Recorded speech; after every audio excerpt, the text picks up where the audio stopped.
faculty members, alumni and students.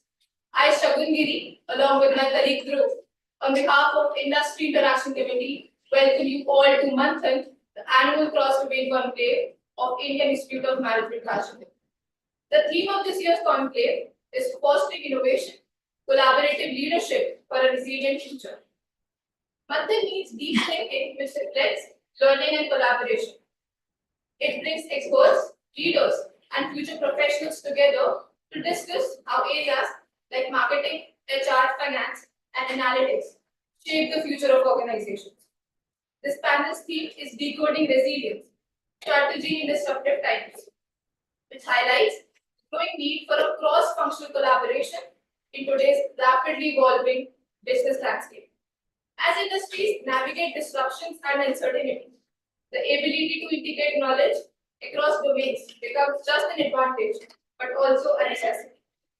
IIM Kashipur is renowned for its commitment to academic excellence and industry relevance. Manthan aims to bridge the gap between theoretical knowledge and practical application, enhancing the students' learning experience and providing valuable opportunities for professionals and experts in the field. Now we would like to showcase a video about IIM Kashipur.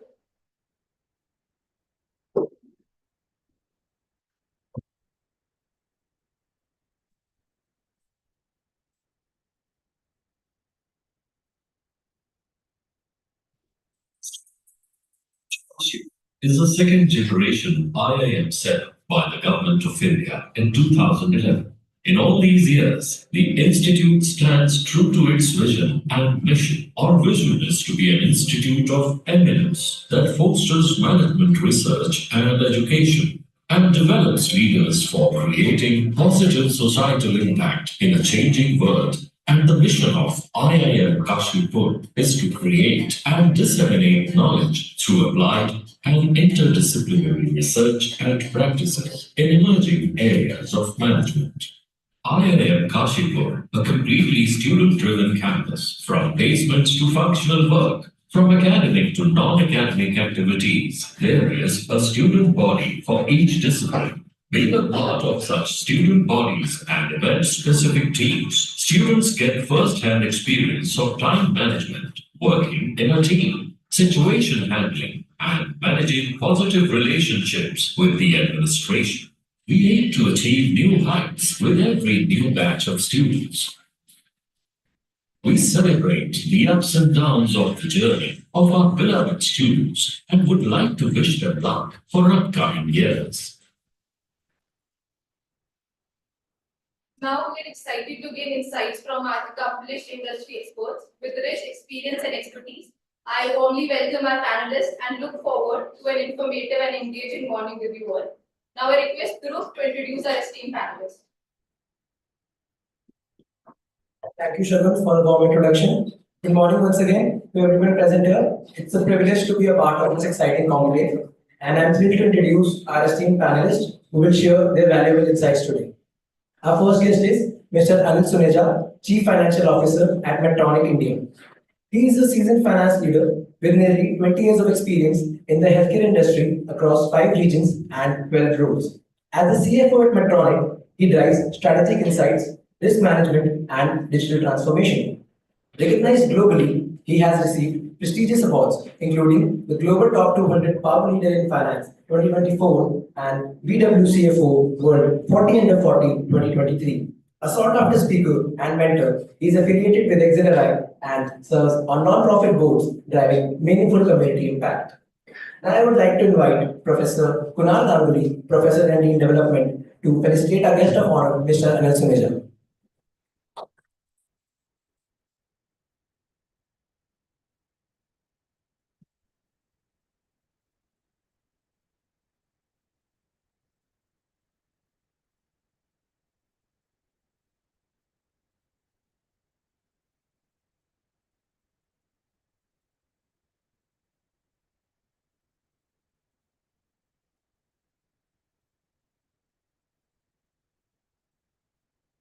Our next guest in the panel is Mr. Arnab Banerjee, Director Supply Chain AI at Micron. He is a seasoned leader with supply chain transformation, leveraging AI and data science to drive business growth. With 22 years of experience across product development, consulting, supply chain, he has been collaborating globally on AI-driven efficiency. An expert in semiconductors, he has 48 plus publications and teaches at top Indian B schools, including IIMs. Holding a PhD and master's in industrial engineering, his expertise spans technology, business processes, leadership, and sustainability across North America, Europe, and Asia. Now, I would like to invite Professor Deepak Verma, Chairperson, Placement and Corporate Relations, to felicitate our guest of honor, Mr. Arnab Banerjee.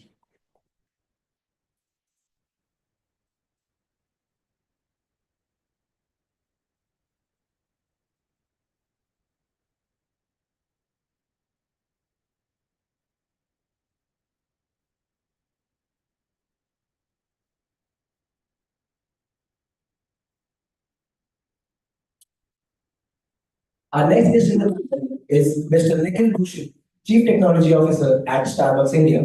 With 25 years of expertise in technology transformation, IT strategy, and digital innovation, he has led major IT initiatives across industries, holding leadership roles at Travel Food Services, Citicorp, BNP Paribas, Infosys, and Oracle. With a strong background in ERP, infrastructure modernization, and security compliance, he drives business differentiation through technology. An industrial engineering graduate from Pune and an ISB alumnus, he is known for navigating complex challenges, fostering innovation, and leading cross-functional teams effectively. Now, I would like to invite Mr. Gaurav Saxena, the placement manager, to felicitate our guest of honor, Mr. Nikhil Bhushan.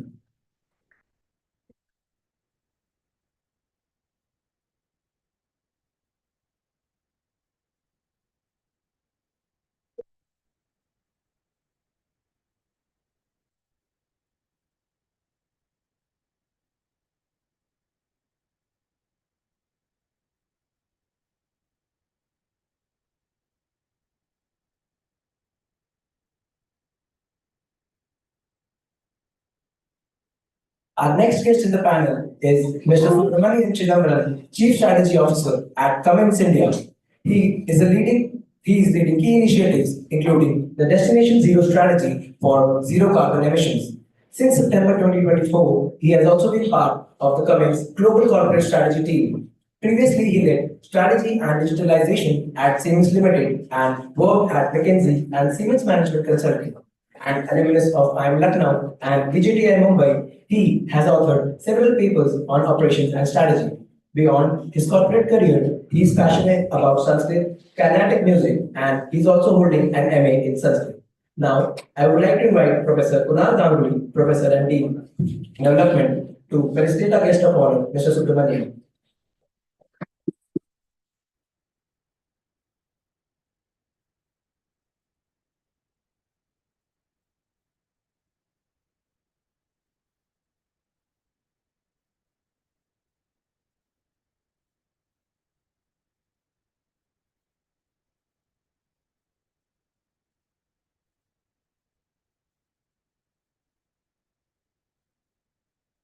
Our next guest is Ms. Supriya Saripalli. She's the Chief of Staff, Director of Business Operations at ServiceNow.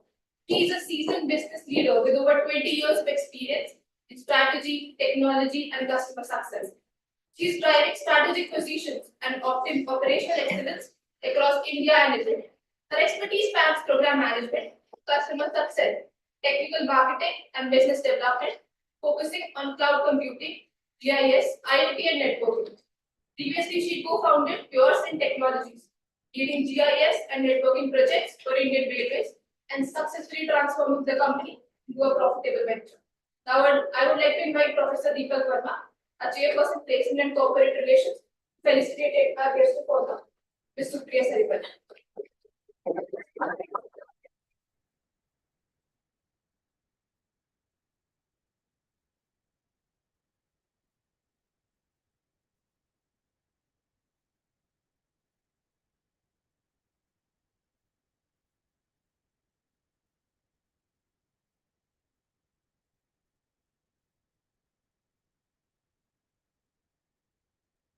Next guest is Ms. Vrunda Thakkar. She's the Chief of Staff at Augmont. She's a strategic leader with expertise in business strategy and innovation. She drives organizational growth, aligns strategic initiatives, and foster cross-functional collaboration. With extensive experience working alongside top management across diverse geographies, she excels at decoding complex challenges into actionable opportunities. Recognized for her insights on leadership and organizational development, she has been invited to speak at esteemed platforms across the country, making her a valuable voice in today's dynamic business environment. Now, I would like to invite Gaurav Saxena, placement manager, to felicitate our guest of honor, Ms. Vrunda Thakkar.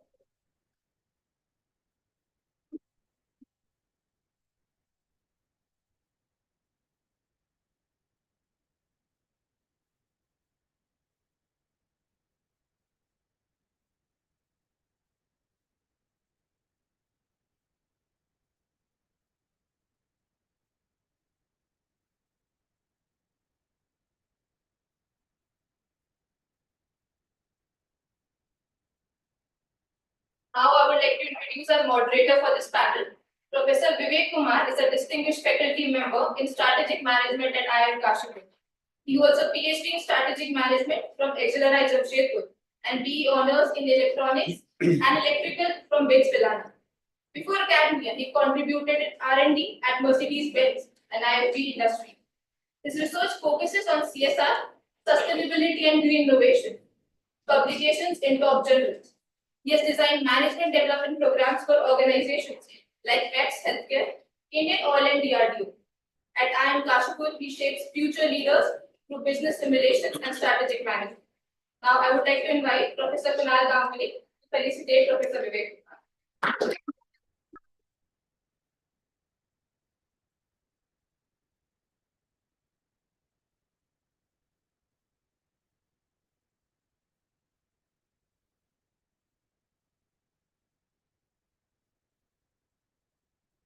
With Professor Vivek Kumar to initiate the session.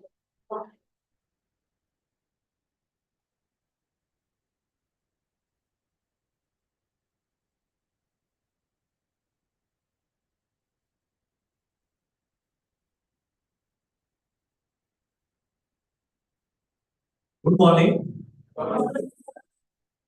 The topic of today is resilience in times of disruption. And disruption, I think we can have two views about disruption. One is that it's something very new, started only in December 2019 when COVID started. I think a lot of us feel that a lot of disruptions have started happening after that. Obviously, the other view can be that disruptions have been always there and industry has always faced disruptions and it is not something new. So can we just start with our guest sharing whether this is a new phenomena or the disruptions of similar intensity have always been there? So can we please start with? Hi, good morning, everyone. Thanks for having me here. So, in my view, I mean, we started off with transformative theory, so it's all about evolution. And I strongly believe evolution does not happen without destruction. Right? So there's always an in terms of business, go back maybe 200 years, 300 years back, industrial revolution, right? So engines replacing manual labor, right? Coming to the next generation of electronics. As recent as maybe your quick commerce coming into taking away your restaurant business. So disruption has always been there, right? And it's up to the business resilience, which which will define are you going to be there, surviving, thriving, or maybe getting perished in this this entire journey.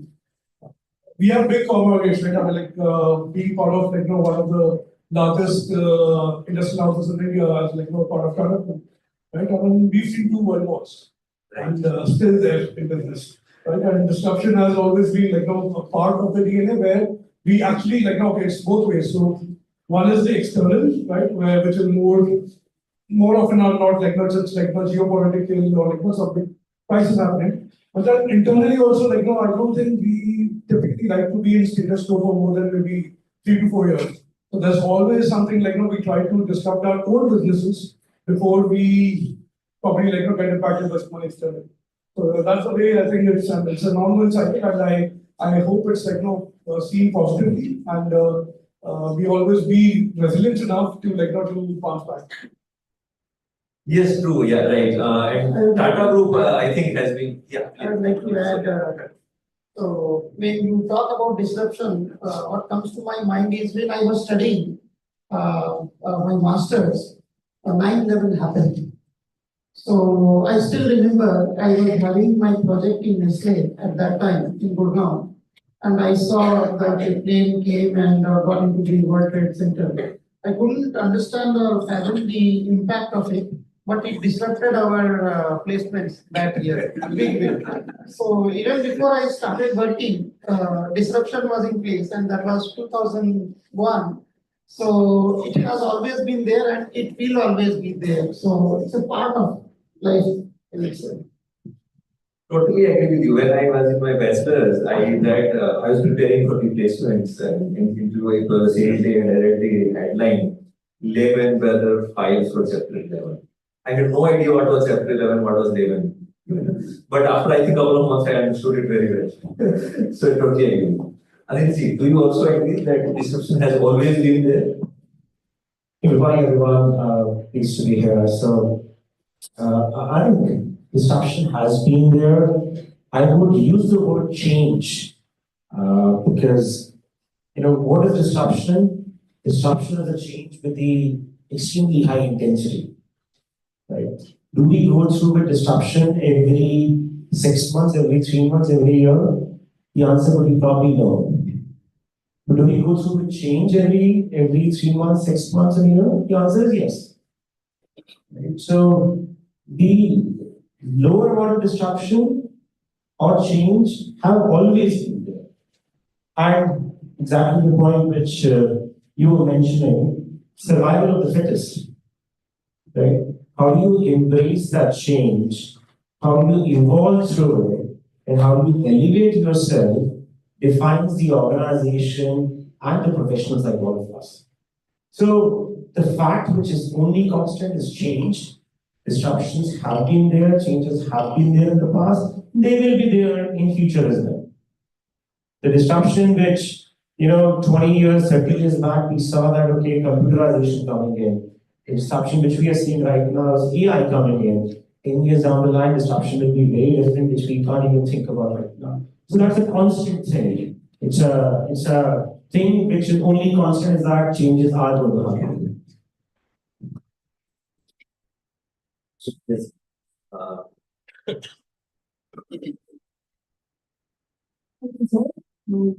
Now being here, the vibe is amazing. I think I'm prepared to meet you guys feeling young.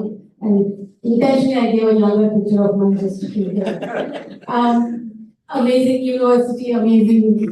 It's just that the vibe is so organic, so different. I was just speaking to the other speakers that it's completely different from our corporate world, and love to be here. Let me put that on the table. I completely echo to what Arnab and Nikhil have said, as Arnab have said. I think we're in a, I will look at disruption as slightly from a different lens. As what's happening now, I'll probably pick a couple of examples. When a simple traffic light signal was automated and came in, the police officer, the traffic police officers thought, hey, my job was in jeopardy, right? I'm speaking from a B2C or from the consumer point of view. Like, what will happen to me? Where will I go? That didn't change. They had new things to do. When a radio came, when a TV came, radio folks thought, where will we go? What's going to happen? Now with the whole AI, the disruption or the change that we're seeing, the delta, if you look at the pattern from the time and the scale, it's exponential, right? So disruption is happening at a much faster rate at a quantum level. So which means we need to be thinking at a quantum level and being adaptive at the quantum level too. And that's how our companies and ServiceNow is also been. What my priorities, company priorities are changing by the day by the second. I'm not kidding. Now we're into the whole agentic AI. We have to do a March release with 1,000 agents per se. And that was completely different from just 2 months ago. So the paradigm of disruption, the paradigm of innovation has completely changed. And you as young hearts here should be ready for it. Is there vulnerability? Is there uncertainty? Absolutely yes. Is there opportunity? Absolutely yes. Is there a sense of will we make it there? Absolutely yes. But the time is yours, believe me. I wish I was in this era, but the time is yours, only if you can be able to grab it. So I'd love to get thoughts of yours, if I can, afterwards, in how you are thinking disruption from a young mind's point of view. From a company point of view, I just see only opportunities, nothing else.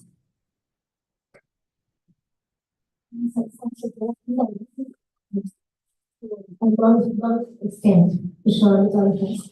Of course, disruption has been there. Needless to say now that all of us have proven with facts. What I want you all to, or what I would like you all to understand is it is not trivialization on a crisis situation. Right? So let's not trivialize it. Right? It is an ongoing thing. You don't have to wait for a disruption to happen. I think it's already happening in someone's minds at all times, right? So and of course, it's not also about just keeping up with it. I think it's not just about keeping up with the world, keeping up with AI, keeping up with the different apps that are there. You go crazy if you look at the kind of apps that do your jobs. I'm sure you all have done a lot of your assignments while doing ChatGPTs. I think last year everybody that I met at the IITs and IIMs and the right B schools, all the professors have all had a query, इनको बंद कैसे करवाएं, copy paste बंद कैसे करवाएं, all the assignments. I'm sure you are taking a lot of help. But you see, this year when I talk to the professors, I see that they are okay with people using AI. They want them to have their brains along with the AI. That's where the disruption will matter most, right? It's not just AI as an example, hypothetically. It's not just AI coming in. It is how you go along with it. Are you just playing catch up, or are you putting your minds along with it? Are you also as she said, right? Are your thoughts, are your imaginations also at the same quantum? I think that's what will matter. It's always difficult to go last. You have to make someone intelligent for this on top of what a global business is. I think the word disruption sometimes means the uncomfortable feeling, because exactly the point she said, we always want to catch up. Right? So there were 2 things that was a restriction, or there are 3 more things to deal with, 4 more things to deal with. The way to think about it is disruptions. Yes, the external environment creates disruptions, and you can create disruptions as well. You can bring about disruptions. So I would like to build on what she said, is to say that disruption is just somebody has thought something extremely differently to do something which is gaining traction. So the question should be, why did I think about it? When someone else would think about it and think about what lacked that we could think about. So I think the attitude that I would be more comfortable with is, rather than looking at it as another thing that I have to take box and I have to try with, I would rather say, or go with, I would rather say, how do I build the capability to create more disruptions? Because every disruption, the reason it's happening is that the larger society is seeing a benefit of that. Otherwise, it would not be accepted. If something is changing drastically, something has been natural to the ecosystem, something has been better for somebody. That's why things are changing. So I would always like to see that aspect of disruption, to say that, okay, now let's shift to say that rather than catching up with disruption, how do I create disruptions? How do I build my capability enough to be disruptive in the market that I'm operating in? Thank you. So can we go through maybe some anecdotes, like where maybe your industry, some disruptions were created either by your organization or some competitor, and if competitor, then how did you respond? Sure. I think I can speak from a few examples, and I'm sure many of you would also do a lot of case studies, and maybe you have also gone through some of these case studies, right? Let me start from a outside of my industry. You all, I don't know how much of you have read the Netflix case study, which is a very, very popular case study, which we even in our organization use it for our programs to really drive the point of disruption. At a point when a video on demand is not the trend, a digital video is not the trend, it's not even there on the horizon. Somebody who's doing extremely well on these CDs and DVDs, right, decides to shift the course of the business and say that now this is going to be the next big thing and I'm going to invest all the money into that. So the people who would be funding them or thinking about them would be thinking they're crazy, right? But the conviction in the company is that even when that was done, their financials did suffer for a period of time. People didn't believe or buy their conviction for some point of time. But they stood strong on their conviction, and that's what changed. That became a disruption for everybody else. So this was to my earlier point to say they created a disruption and nothing was there. In our industry, like I'm not just going to pick on just one industry because I also heard Nikhil speak about the Tatas. Like you have many such brands.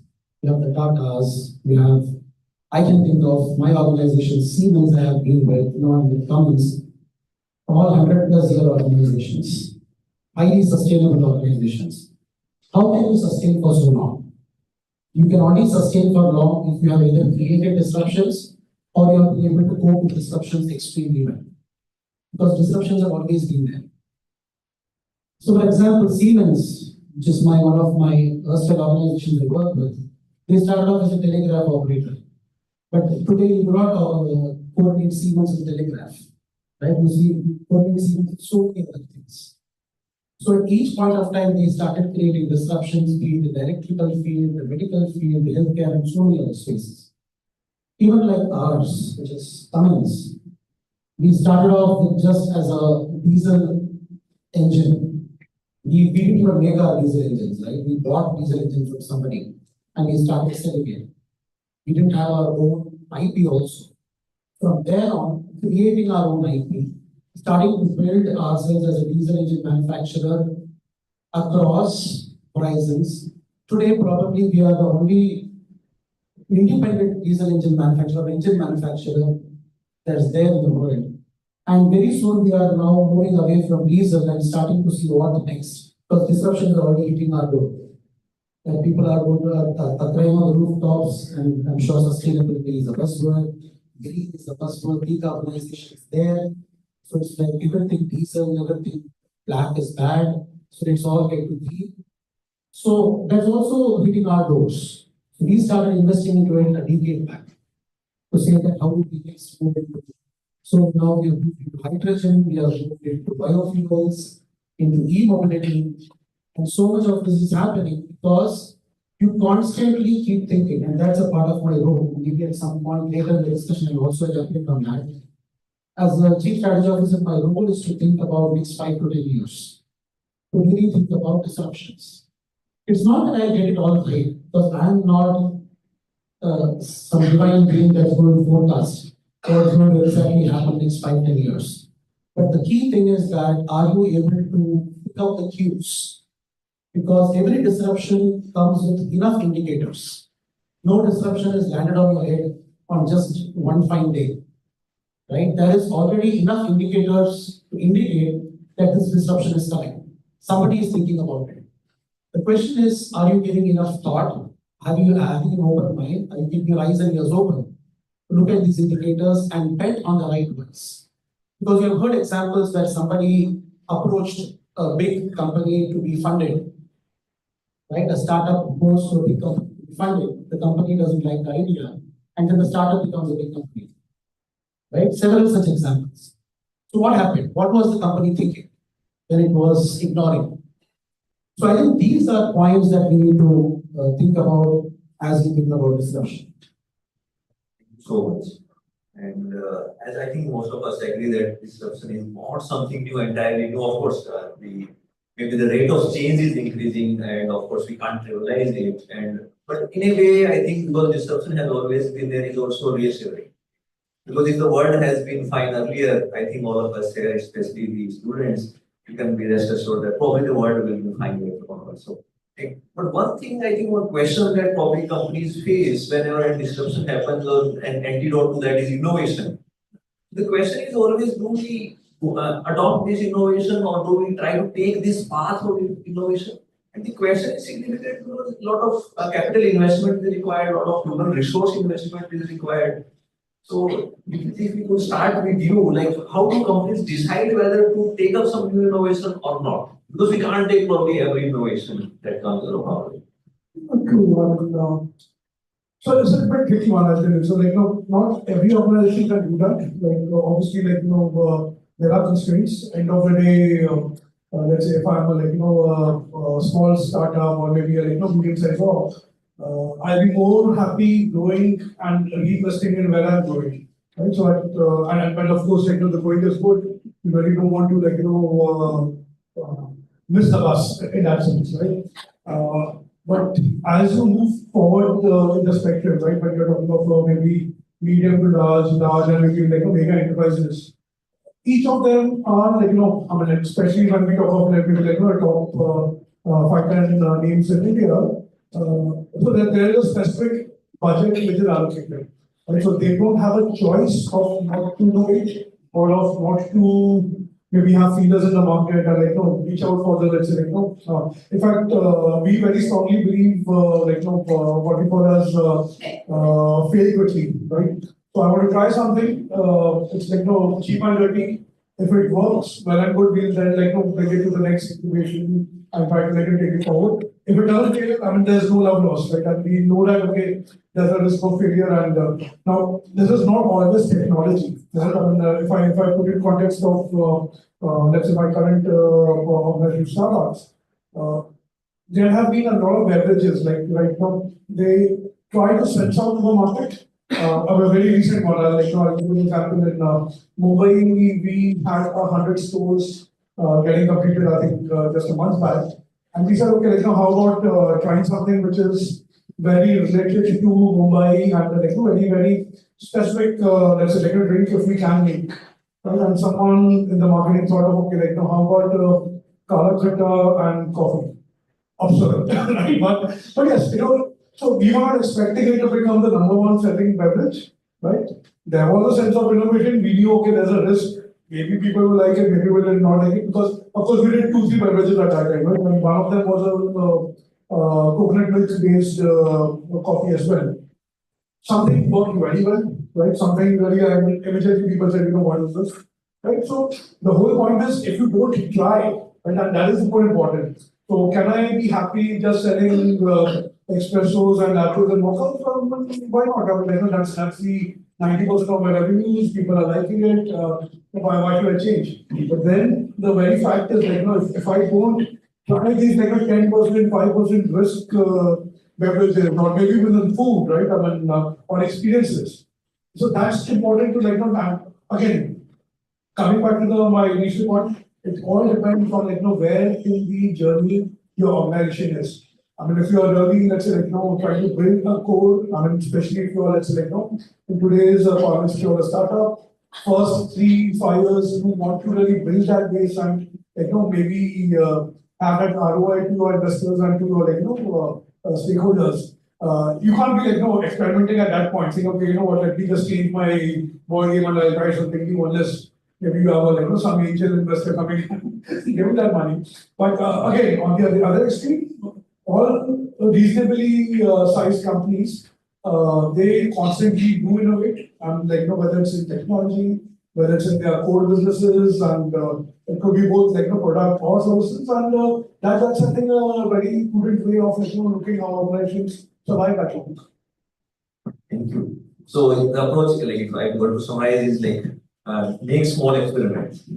But probably that kind of approach cannot work in your organization, right? Because that needs a lot of investments, even to try it out. So, what do you guys do about whether to take it up or not? I was just thinking when Nikhil was answering from Starbucks perspective, So for my industry, for semiconductor, things are very different. Uh, so when a new thing comes up, and I will not just answer for my organization, but in general also, what I see is that there are two things which comes out very clearly. First is, if there is a disruption and we are going to pick it up or not, if the decision is coming, first of all, is it going to help? Like say for example, is it going to help? Is it going to improve your margin? Is it going to help you sell more? Is it going to help you have more IP or anything like that? That is the first focus. That is one. Second is, in general, it is whether it helps you in some way or the other more of a vertical integration. And is it something which is like more of a vertical integration, which is including in that, or is it more of a horizontal thing, which is an add-on? Now I will give you this example. Let's say, for example, I will take this example of Google and Meta and OpenAI because that will be more relevant for you all to know.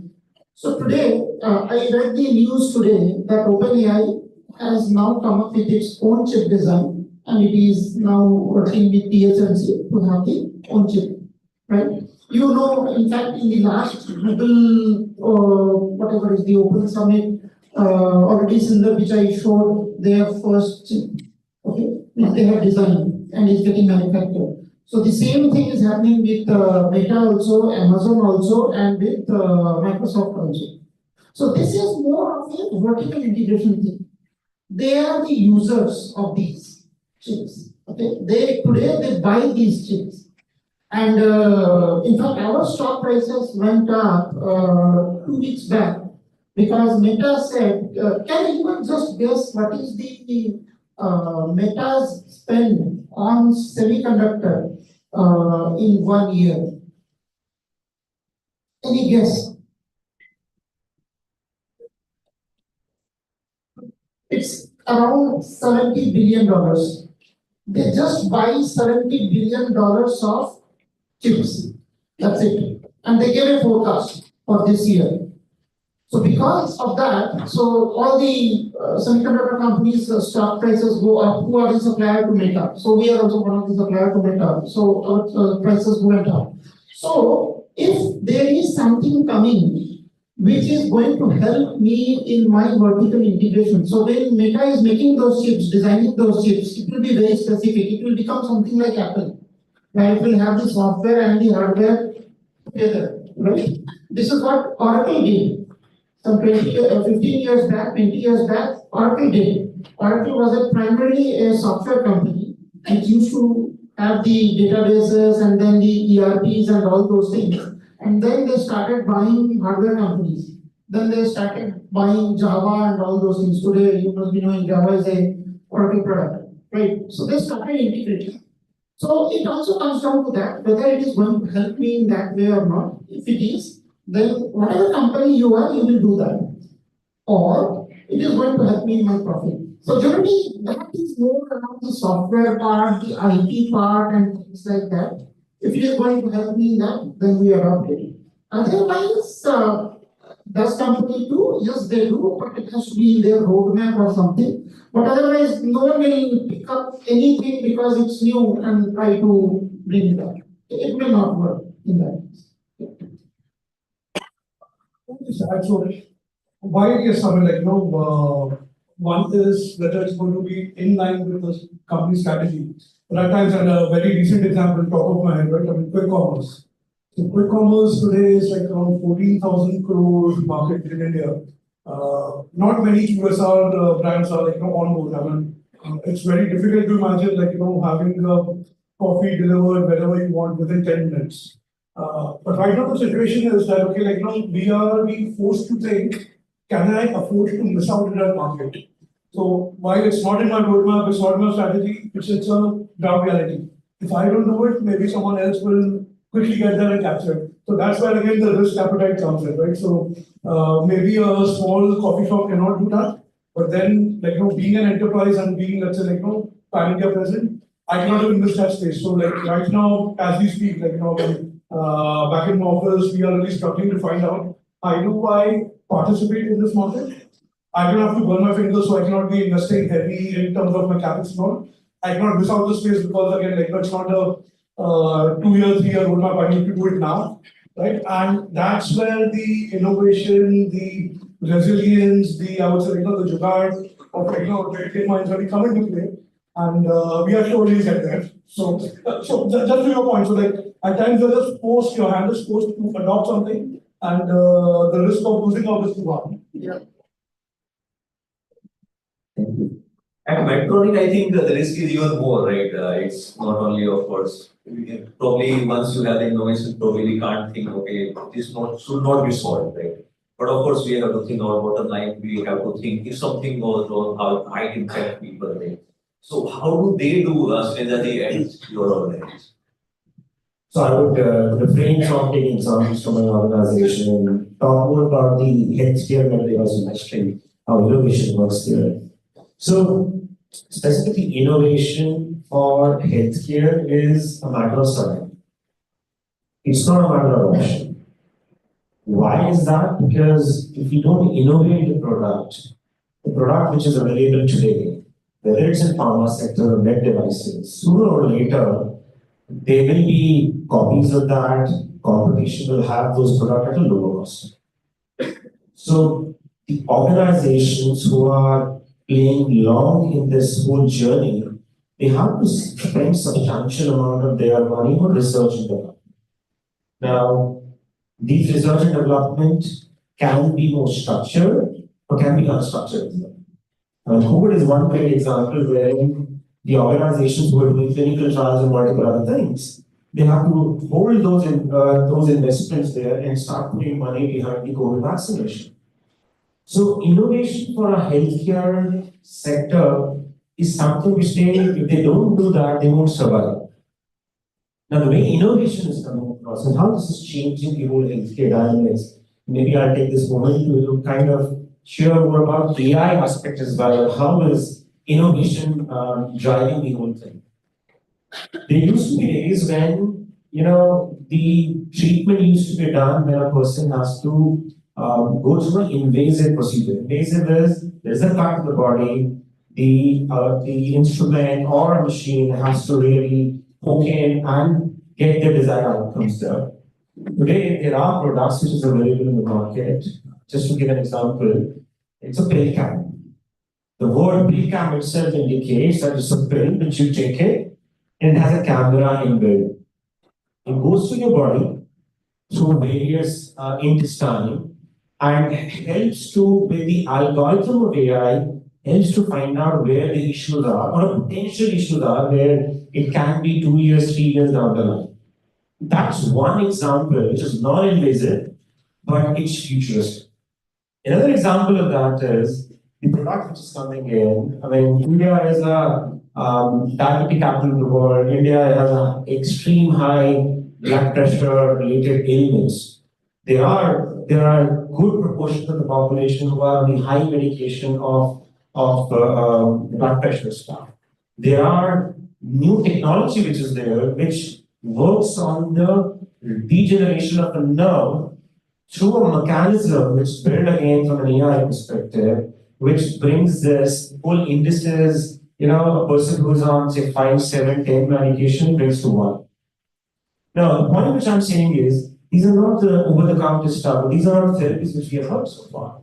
So innovation is the core DNA of a healthcare or med device organization, and those organizations who are scaling down their investment, what happens is street doesn't allow them to do that. Because it's very clear that the product which they have, or the therapies which they have, sooner or later, competition from low-cost countries will come and take over. So to me, it's a survival matter for them to spend on innovation and make it as a part of their day-to-day operation. Just a follow-up question. So in your industry, healthcare industry, so do they try to implement, let's say, AI came Gen AI is there, or maybe these kind of different technologies or something. So do they always try that? Can something happen, or do they maybe wait for some time? Let's say if some small startup is doing it, maybe you can then think about it. So it's a hybrid approach. Organizations have very good presence of, R&D infrastructure. Right? I mean, my current organization has that in Hyderabad. There are previous organizations which I worked, they had in Bangalore. Those setups are designed to see how do you take your existing product and build in AI capabilities in that to make bigger impact. Number one. Number two, at the same time, there are teams in every organization of bigger size who look into what are the small startups doing. Is it something which can be complement to the product or service which you want to provide? So it's a hybrid approach. Right. You spark this thing that sometimes you can disrupt it also. Like we can start with this. Right? So in your industry, like how do they go about deciding whether to take up this innovation or not to take up this? Yeah. See the R&D, right? The R&D engineering space. So one sort of innovations they come when you are getting it as the feedback from your customers. Say during some of the customers that this is something that should be happening, or this is something that you guys need to think about. So these are some indicators that come from the external environment. The R&D team is sitting there, you have a set of scientists, you have a set of people who are working on that area, and they are thinking about possibilities. So the end result of innovation is a combination of two. It's a combination of what your ecosystem is telling you, because they are seeing that there are certain challenges in the current way things are being done. Take for example, say in our case, let me take our engines, right? Our engines pretty much go into every other equipment, be it an automobile, be it a mining equipment, be it your genset, right? Be it your railways, be it your defense equipment. So all of these require engines to be powered. And our engines go into most of these sectors.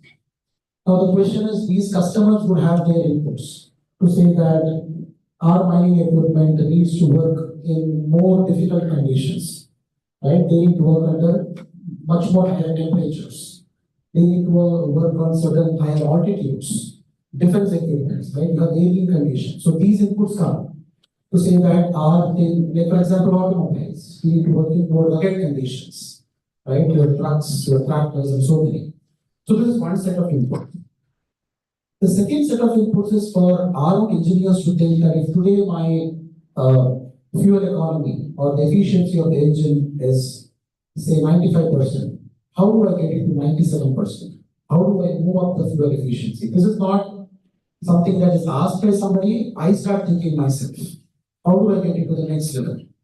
Okay, my engines are emitting so much of carbon dioxide and all other pollutants. How do I get it to the next level of emission levels, right? So that it becomes much more lesser.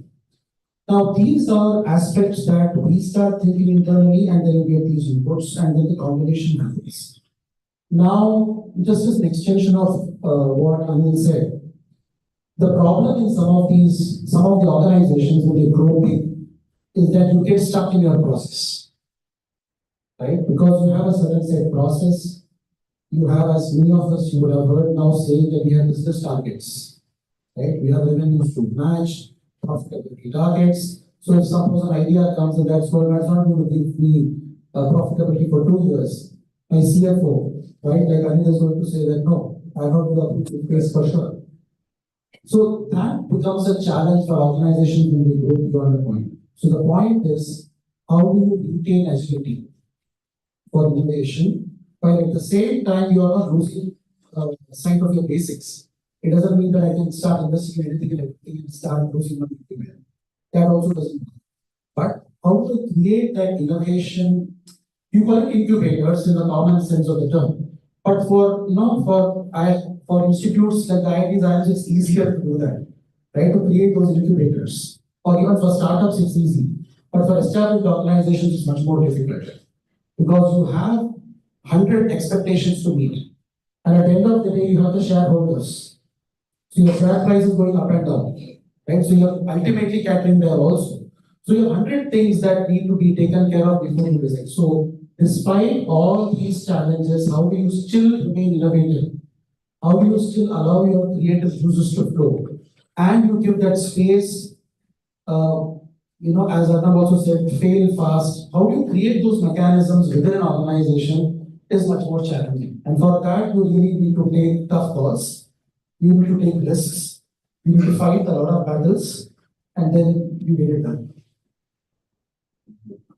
Now I think probably we have the two organizations which I think their goal is to disrupt. How about that service now? So True. So I think I'll get into right into gold tech as an industry. It's super niche as it sounds, but 6 years in gold as an industry or gold tech as an industry as we've named it, I don't know if it's an industry as such yet. But I think it has been like, personally, for me, it has been like working in 6 different organizations in 6 years. I mean, you can be that in the last 6 months as well. It is so dynamic, and that's why it resonates so much. So, disruption, right? Which one to take? Which one to disrupt? We've been very happy, knowing with this triple in, 30%, more than 30% market share in gold, always, since more than 30 years. Silver is a byproduct. Silver become to be chalega, maybe not to be chalega, like that. Right? And we've been very happy being there, in a comfortable space. And then COVID started, triggered us to do gold loans in a disruptive manner. We all know, right? I'm going industry specific. If there's anything that you all do not understand or know about, please feel free to ask. You all must have heard of Muthoot's and Manappurams of the world doing gold loans, right? You still know they are the biggest. What was the chance of disruption there? A company whose families, whose extended families, whose generations have been doing this, right? Who has these departments, right? Like these people say, they have the R&Ds, they have the products, etc. What do we do to disrupt there? We started doorstep gold loans. Being one of the very, very commonly known, as he said, right? Some indicators are right there in the market. People want it. People don't want to carry the risk of, carrying that gold to your branch. And we, being a very, very proudly a very banya mindset company, we will look at ROI. Before investing, my product team is my R&D team. They follow ICE and DICE and the kind of approaches, right? For the students' reference, ICE is a smaller concept. I stand for impact, but before looking at any change, any enhancement also that you want to make in a product, the CTOs will be able to relate, you look at the impact, how much impact is it going to make? See the cost for sure being in our genes, the Gujaratis and Malayalis in the companies for sure. We look at the cost also that it's going to derive and ease the experience, not in the same order, but of course in considering all of it. So why do we do it? If it meets the basics of ICE and DICE and all the frameworks that the entire things follow. But also when the market is saying out loud, doorstep gold loans was the market saying out loud, why not? There were challenges. When the insurance in the transit, if the gold gets stolen, if someone gets robbed, what happens? So we did all of that to ensure that we make the right market in the COVID, and we did. We made the best. We built the IAFLs, the rupee fintechs, and all of those, right in the COVID, starting in the COVID, because we didn't have to do the experience, the learnings that these people have done since years. We didn't just bank on it, and we did what we wanted to in terms of how the market was saying. That's one example. Second is, let's say, lab-grown diamond. We're doing great in gold. We are one of the only largest ecosystems which has everything from refining to retail. At the cost of sounding more like an advertising Augmont. But I think there's nobody else to an apple-to-apple comparison having the entire gold life cycle, right, at all stages, and having a group with a listed fintech doing it right there, right? So we were happy with gold. Lab-grown diamonds, karna. As I said, it was not the market saying out loud in India, market banana pada. Right? People are still in India. I don't know if we still have that kind of mindset, but because 80% of the US market wants it, now Indian wants it. Right? Now a normal Indian wants it because US wants it. Right? So lab-grown diamond we had to do. And of course, keeping sustainability, etc., the frameworks in mind. One of the biggest examples we got into lab-grown diamond recently. I'd like to show of hands, how many of you want to own a business or start a startup? That's awesome. How many of you want to become CXOs of an enterprise? That's us. The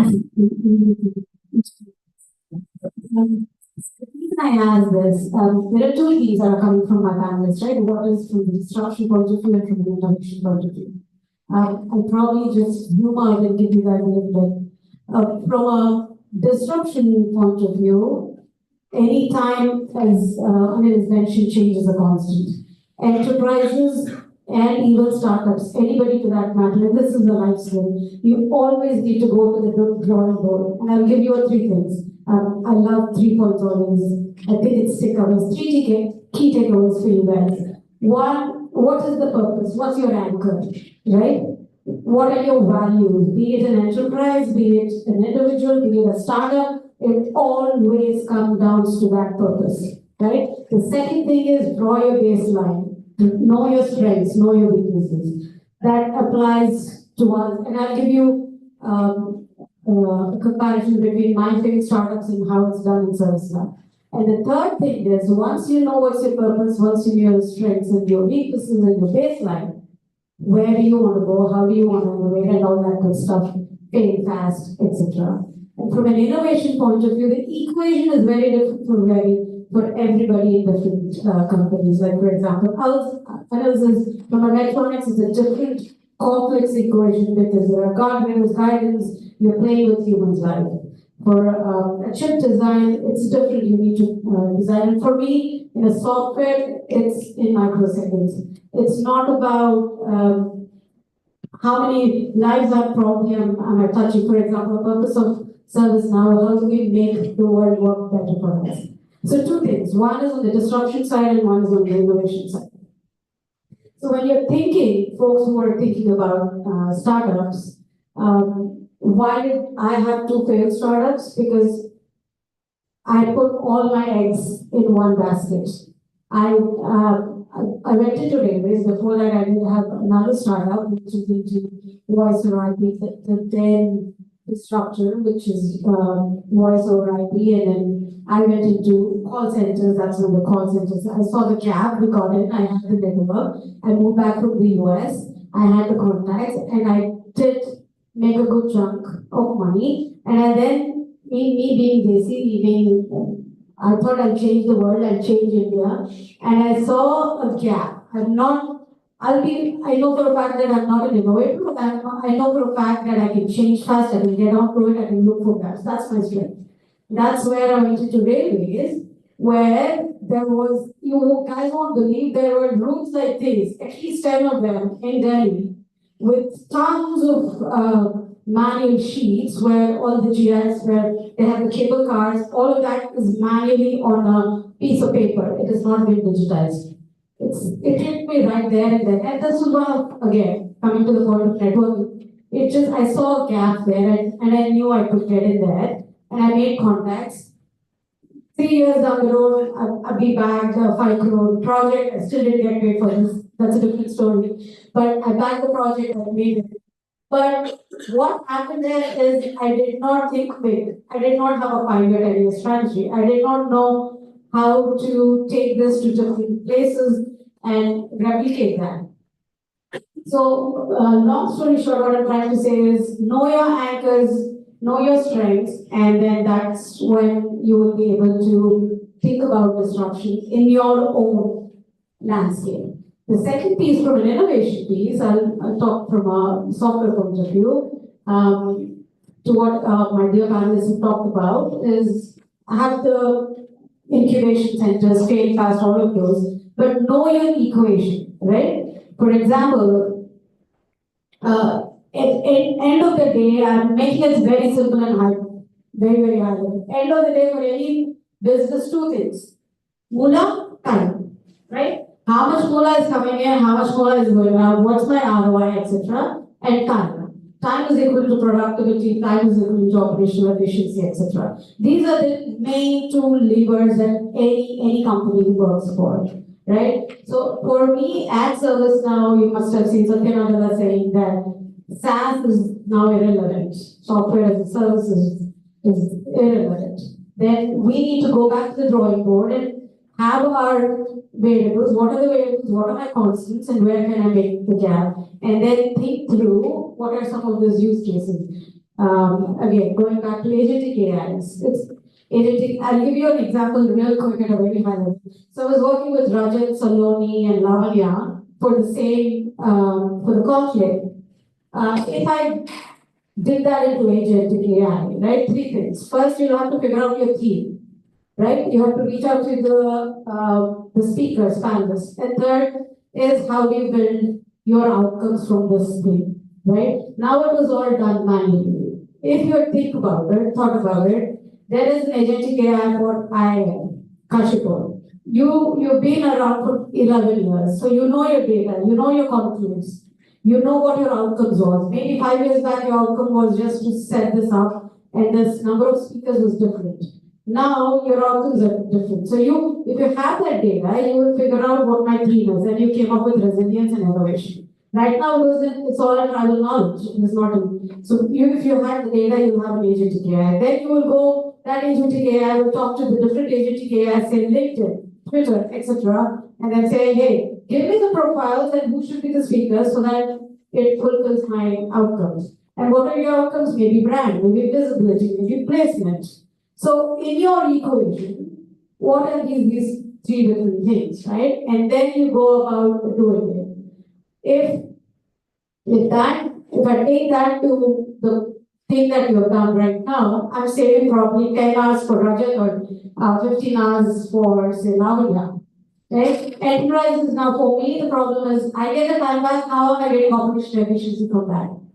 Rajat should not be going and partying for this 4 hours, but how am I going to get him back into do innovation? So the point of the matter is think big and then get it into small chunks. Have incubators, innovators, and then fail fast, adaptive, all of those come into picture. For me also operational efficiency, when I'm taking my own products into my own IT organization, which is 27,000 people across the world, 6,000 here in India, I need to think about ROI, I need to think about how my support tickets are actually being taken and what is the zero human touch, etc. And then the other thing is Metronics and all of them are my ServiceNow customers. So we are a platform and I do have to think from a customer's point of view and their ROI as well.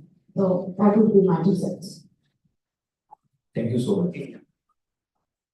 I think I really like the way Supriya put this, but just to add and complement what she said, for each one of us sitting here, innovation is not a big idea. And she gave a very great example which can be implemented. The key lies here is in challenging status quo. Whatever you are seeing, whatever you're observing, whatever you are, in your cabinets, in your personal life as well, challenge status quo. Either you will get convinced that this is the only way of doing it, or you'll find an innovative way. Innovation is not about finding great, big products and those things. It doesn't start with that. So I think the example she gave is a very perfect example, and next time you guys do this conclave, think about this and how system or technology is enabling you to get the better outcomes, because that is what the outcome is all about. Which will just want to add that. So I think one anxiety probably that a lot of our audience will have because of this discussion that is happening in the corporate world, and otherwise also, of course, climate change is there and that wars are happening and all those things, is maybe how to create a career strategy. Right? Because we have two ends, right? One is those who are just going to start, on the other hand, we have CXOs who are obviously successful. So, Sunita, to start from you, what advice would you give to create a career strategy to the people who are just going to start? So I would say, see, you need to find your passion. And by now, you would have understood what's your passion. And if you're not understood, I think time for you to have a solo trip and spend time with yourself. So the world will be dynamic. The world will be, I'm not sure how many of you have heard this word, there will be VUCA world, which is volatile, uncertain, ambiguous, complex. And that terminology VUCA, which was crafted by Army, has moved to a bunny world, which is very complex terminology for those things. The world is going to be dynamic. But how do you find out where your passion lies in terms of what do you want to do? What is the bigger impact which you want to create for yourself and for the larger? And start with that. A sector, a role which enables you, or a startup which enables you to get those skill sets which brings you close towards your passion. That is what it should be your career. Now, mind you, this can change as well. Right? It's not something which is today you have a passion that okay, I want to be in IT industry. Tomorrow you say no, I don't want to be in IT industry. I want to be, in data centers. Just to give an example, okay, slightly different industry. It can change, but following that, building your career ahead, and trying to make it structured. There will be situations. In finance, you do financial planning. There's a meme which goes around that 99% of the cases financial planning is going to fail. I think a lot of you can vouch for that. But that doesn't mean we don't do financial planning. That applies to your career as well. Start thinking about this. Right? There are ways, either you go with the flow, right, or you try to find out and provide a direction to the flow. Flow is not going to stop. So my piece of advice from a career perspective is external environment is going to change. It is the only constant thing, as we have been saying this for a while now. What is in your control is your ability to maneuver this change, find out the opportunity where you can enhance your skill set, which brings you close towards your passion. I have a slightly different. अभी तक मुझे passion मेरा क्या है पता नहीं, right? Like maybe the definition of passion for others is different from the definition of, because passions for like Steve Jobs, Elon Musk, they know exactly what it is. कि मुझे 10 साल 20 साल के बाद क्या करना उनको पता है. I'm one of those who thinks कि I'm okay with not knowing my passion. I'm okay with what is that end goal. I'm the one to this point I go with the flow. And I've always taken things that came up my lap. If you ask me what my passion is, I would love to be in Kashipur in the forest and be a conservationist, right? That's my end goal. I would probably do that. But at the end of the day, also it's a materialistic world, and you also need to survive. How do you find that nirvana in this materialistic world is probably everyone will be thinking through. So think about the value-based career, right? You're making your material, and at the same time, if your passion is maybe drawing or creative or whatever it is, so that you can put your leg into it. And the other piece that I would just add on to their thoughts is read this book called Conclave by How Can They Not Ignore You. It talks about career capital. The career capital today's day is very, very different from even yesterday. It's that fast, right? How to build, things have changed from, just sending a resume. It has completely changed, right? You need to think about how am I different from others? Even look at the next person is the competitor to you. How am I different from her? How do I build my network? Tomorrow, if you probably at a networking lunch, I'll give you a use case. Put up hackathon, give me a solution. Ping me on LinkedIn and say, hey, this is the business problem use case that we've talked about. And I have a solution to you. And so think about creative ways of building your career capital. What is that's different from you? Because we no longer are looking for just IIT graduates. Now even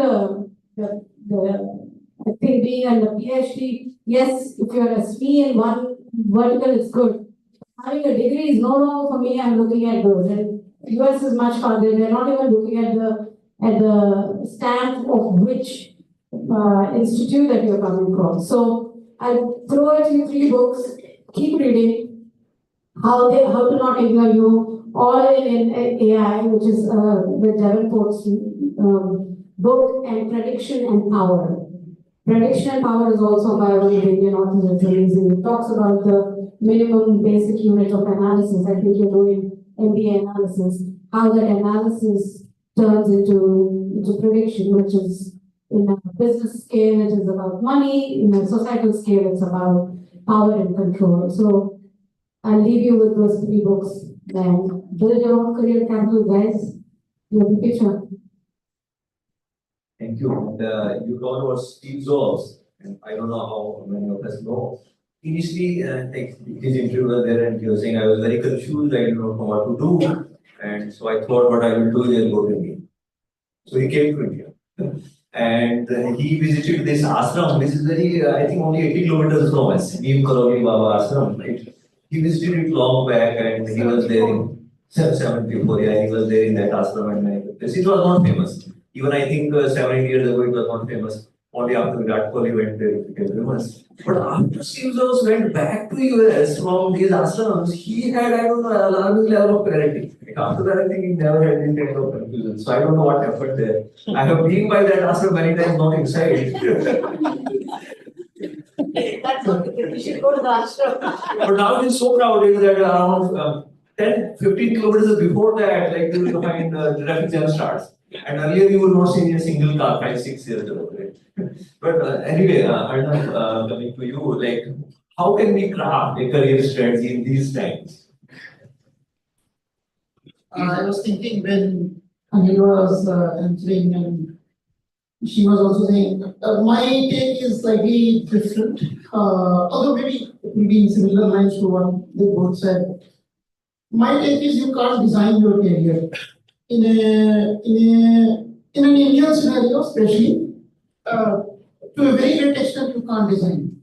The reason is, let's take your own example. Like you may say that, okay, I want a job in this particular company, my placements, but you may get it, you may not get it. Right? So, is it that can you get into that company later? Yes, you can. Will you get the same role which you want? God knows. Okay. So in my mind, and that is what I see in myself, that is what I see in many other people, you can't design it to a very great extent. But having said that, there are few things which are true, which is what you want to do is also, like probably what you are saying is also true. Half of the people are probably 70-80% of the people don't know what they want to do. And probably you need some amount of maturity also and some amount of experience also. And I'm not talking about 2 to 3 years, but probably a significant amount, 10, 12 years later, you will feel that, yeah, I want to spend my time in this particular work or in this particular area.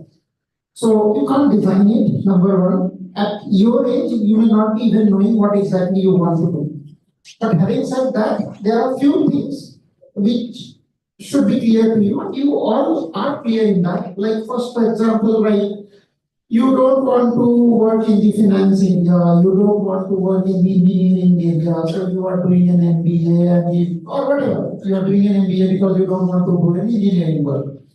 You don't want to do a research work in basic science or something, so that's why you are doing a post-graduation. You are not doing something like that, right?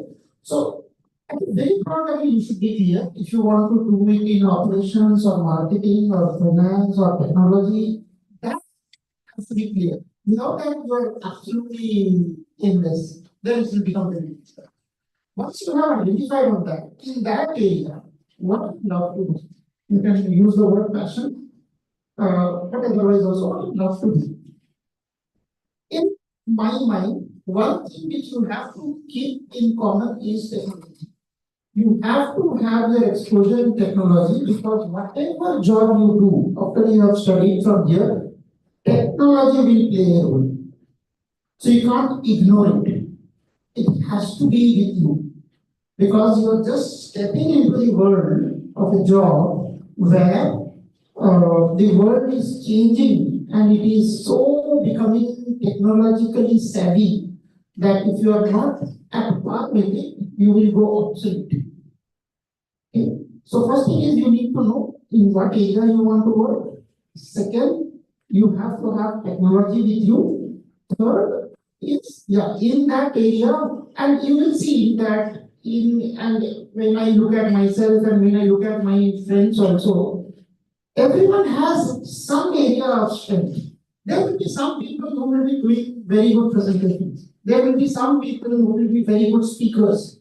There will be some people who will be very good in making up some solution. Okay. Ultimately, your career will gravitate towards that. You will ultimately see that. Your career will gravitate towards that skill. Because that's how the law of nature is. You can't be very shy of speaking and you will be influencing people. It's not possible. But if you are shy and you don't want to speak, you don't want to go in the front, but then you will have and probably you have the skill that if you are given a problem, you can solve it. Then probably you will see that in 5-6 years time or 8 years time, you will gravitate toward that kind of a role. It's a natural phenomenon.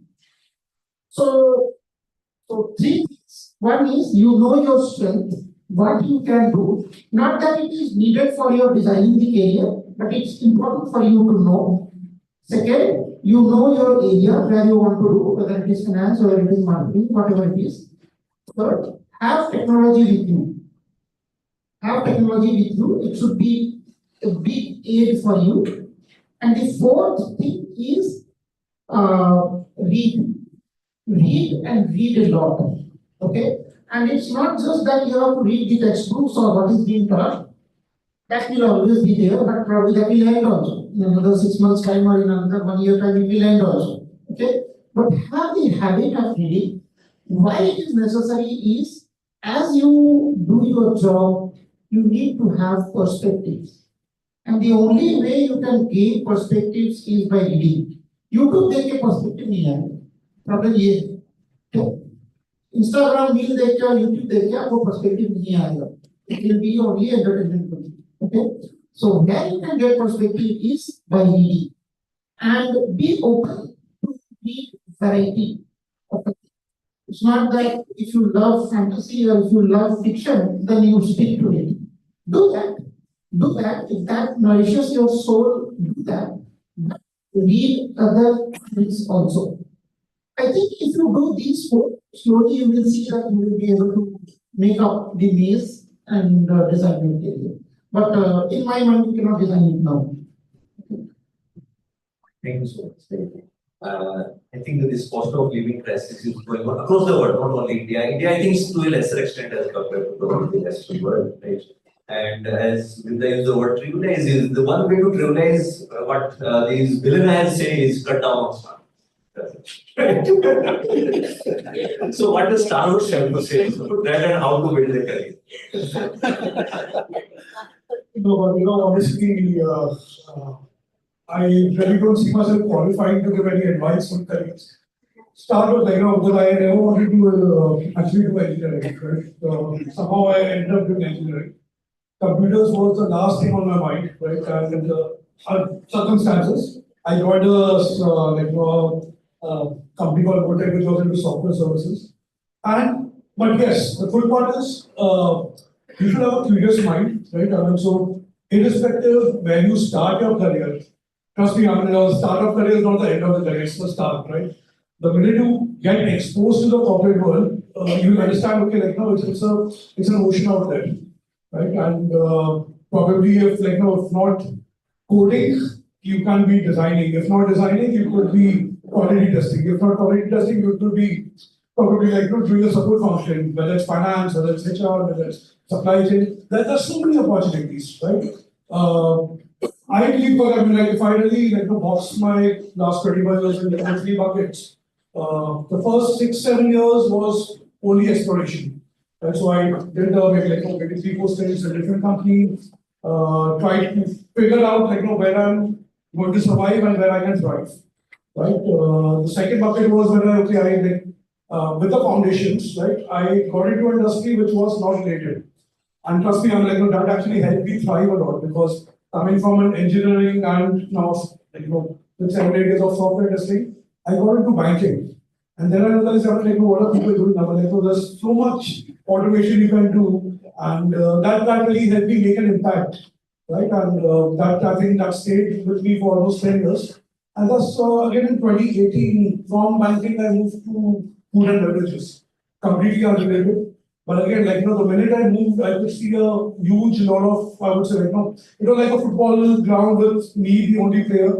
So wherever I came, it was a goal, right? And so the whole point is, like, there are different ways of designing your career. Of course, you have to work for your strength, no doubt about it. Take I would say, crisis as a challenge, right? There will always be an opportunity coming in, right?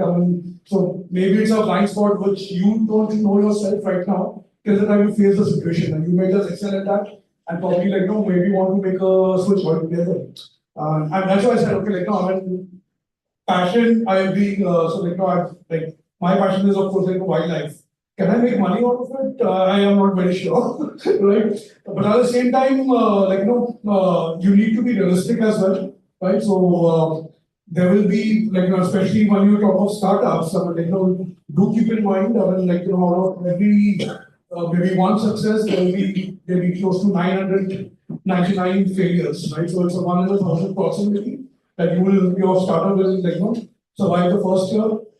Just exponentially, 1 in maybe 10,000, it will do it 2 years, and maybe 1 in a million, but it will become a huge setup. So that's type of a risk. Similarly, even in the corporate career, right? So today, with the number of graduates and postgraduates and specialists coming in, the industry is saturated. So not follow a hierarchy in life, right?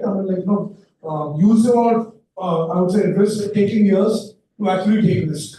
Right? Because there will be a point in career where you don't want to take risk anymore, because you're complacent, and then you feel, okay, what, my bank balance is good. Next 10 years, I'm going to be happily retiring. Why do I take a risk now?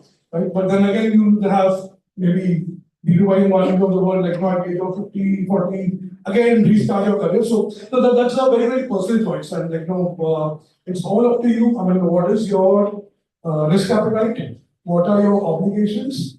And how do you take life as it comes? Not the best of the advice. No, I think varied experiences, I think, help even more, right? Because then we can connect it with it more. Vrunda would take great.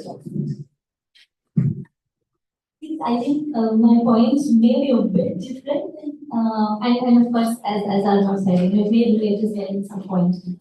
I think again, you do not always have the privilege or the circumstances to decide what your career trajectory should be. You can certainly have a North Star in mind. I want to do this. When it comes to materialistic things. But I think what must have happened with Steve Jobs in that ashram is clarity. You have the clarity of what you're liking to do. If your friend is saying you're really good at communication, but if you're not really happy about it, do not do it. Right? Do not think of making a career out of it. But if you're really happy talking about things in front of people, if you're really happy marketing something, then at least you have that clarity. So my only advice initially would be learn from your alumni. What they've studied, what they're doing, where is it helping them. Reaching an ikigai is a dreamland. Not everybody can reach the ikigai that they want to in their life, right? But having the clarity, especially think of having clarity as a return on your study investment. Whatever you all have invested right now in studies, at least the outcome should be clarity in terms of where you want to go, what designation, what industry, what position. Itna load mat lo. You don't have to, right? There can be a company, listing itself tomorrow, which you've never heard of. And it can give you amazing returns, it can give you amazing, explorations. So do not think of, one company, 5 companies, 500 companies that you know of. Nobody cares about 500 right? As long as my bank balance is better than theirs. Right? So even an individual, you think, you are a company yourself. You don't think of कौन सी company को क्या better करके दूँ. You think of खुद को क्या better करके दोगे, right? So it's a return on yourself. I feel the study is an investment on myself, and I need that return. So I need to know what I liked out of the 100 concepts that I studied. It is very, and I've learned this, to give it more like an overview. Because last 2 years talking to so many people and faculty from IIMs and IITs, I once very casually mentioned, "Filhal, we are only looking at hiring CFAs." And 2 years, I'm not saying my only statement made that change, but 2 years after that, and still date, I see people doing IIT study or IIM study, doing CFA along with it, participating in so many student clubs that you all have. Where will that get you all? That's so much to do. So much to do just with the peer pressure. And then you all, need consultants, you all need, therapies or people to help you. You don't have to do all that. इतना stress मत लो. Think of what you are liking to do. सब चीज में career है. ये तो YouTube ने सिखा दिया. Everything you can make money out of everything. Your goal can also be different. Your goal can also be not making money. But right now, at least get the return on the investment that you all have made. It is my thing. Learn from, not necessarily from people who have written 100 years ago, 20 years ago. Their learnings will not necessarily help you right now. So learn from your alumni, learn from your parents, from your siblings, everywhere, right? Learning also should not be a pressure. अपने आप समझ जाओगे, something will click. It should not be a pressure कि आप you're listening to me. आपके हाथ में, I don't want to see the pen and paper. कि ये लिख लो. No, you don't have to stress. If something clicks, you go ahead. You research about it. Learn. That's learning for me. So I think I've ended that. You have a clarity. You know what you want to do.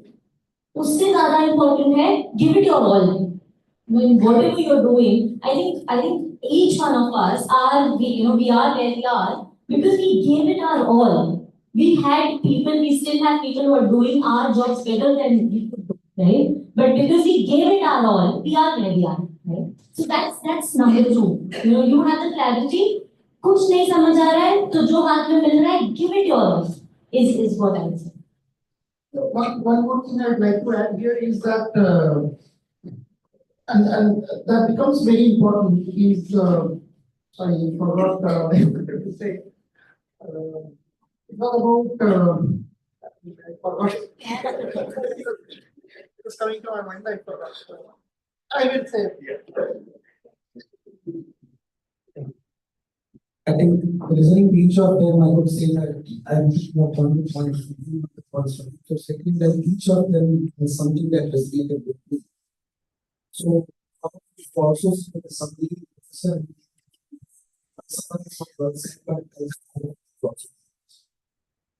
so one thing that really resonates with me is that each of you is different. Each of you is unique. Try not to compare with one another, right? Though we do talk about competition, very soon you will realize that people who are able to leverage other people better are able to achieve things. How do I collaborate with this guy? So I have one skill set. The other person has another skill. How do I leverage that skill and enhance? Right? Because you know that you cannot gain that skill set. Competition means what? I have a skill set, he has something else, I want that skill set. In that case, if you just extrapolate limitlessly, you want everything in the world. Is that going to be positive or not? So the question is that, yes, know your strengths that came out here also. You have said that. Know what you're good at. Also, build your intuition or build your capability to know what is good in others. What is the quality in others that I can leverage? Very, very important as you become a leader. That is the quality that's going to stand out. Because you're going to, the higher and higher you go up the hierarchy, you do less of the actual work. You're managing people. And the better leaders are those who understand what is good in each of them and how to take the best out of them. Right? So that's very important for you to start building. The other point that came out very well, and I agree with all of them, yes, you need to know what is your passion. Many times you don't know what your passion is also about, right? It's both of them are there. Again, don't fret about it. Give it the time. Some people know it earlier. Some people take time. It's perfectly fine. But wait till you get there. And I agree with the point that he said is that you need to give time to yourself. You need to take out time. You can't be always lost in the world outside.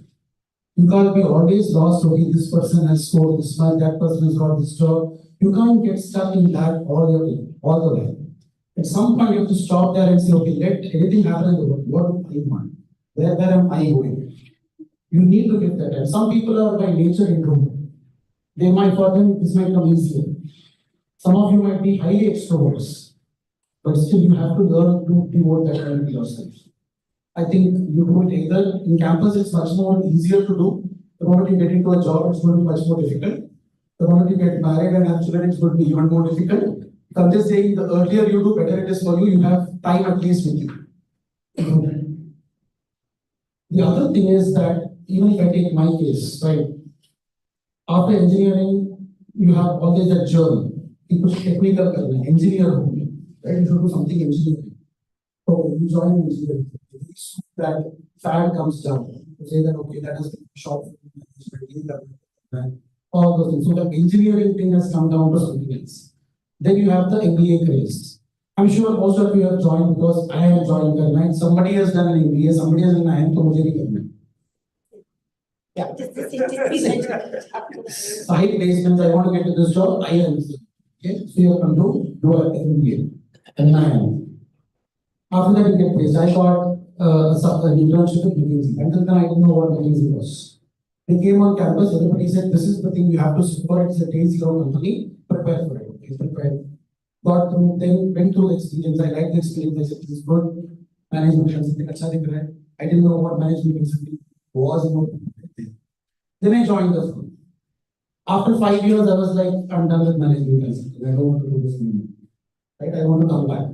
What do I come back industry? What do I want to do industry? I'm no more an engineer. I've left engineering 7-8 years back. I can't call myself an engineer anymore. So I have to do general management. What do I like doing in general management? In strategy industry. Start working. Then slowly and steadily, probably now, I'm saying probably because that also I'm not completely sure. Probably now I've reached a space where I have found my interest area to say strategy is something that I like. What is the repercussion of that? The point they all need clarity. Because at every point of time you will have these choices. And especially for strategy, let me just put a point there as well. After 2-3 years of strategy, your boss will ask, okay, so now what, are you ready to take up a business? Are you ready to move? You're ready to put you into a business work. And I had to say multiple times, no, I don't want to do business work. I'm not excited doing a PNL. I don't want to be a CEO, I don't want to be a business head. And they were like, you're either mad, foolish, or you're hearing this for the first time. But it takes time if you are convinced that this is your area of interest. You need to give enough thought to it. It is not that you just randomly think and you say, because the temptations are huge. You want to do that. But you need to put yourself in those shoes. Does it really, and many of us said that, do you really enjoy doing it? As soon as you get up in the morning, is it something that really interests you? How will you know that? You will not know that sitting in the classroom. You will know that only when you do the job. So that's why I'm saying, here you will still not know what your passion is. This is perfectly fine. Take up a job. Do a job that seems interesting to you today. Or it could be because of money, it could be because of the brand. You take up a job because of whatever reason. Or because of the satisfaction that you got a day zero company, whatever it is. Take up a job. But as you're working in the job every day, you need to keep rethinking for yourself, is this something that you love doing? Is it giving you happiness? Because very soon what happens is you get stuck in this cycle that abhi to itna paisa mil raha hai. Now I cannot take a risk.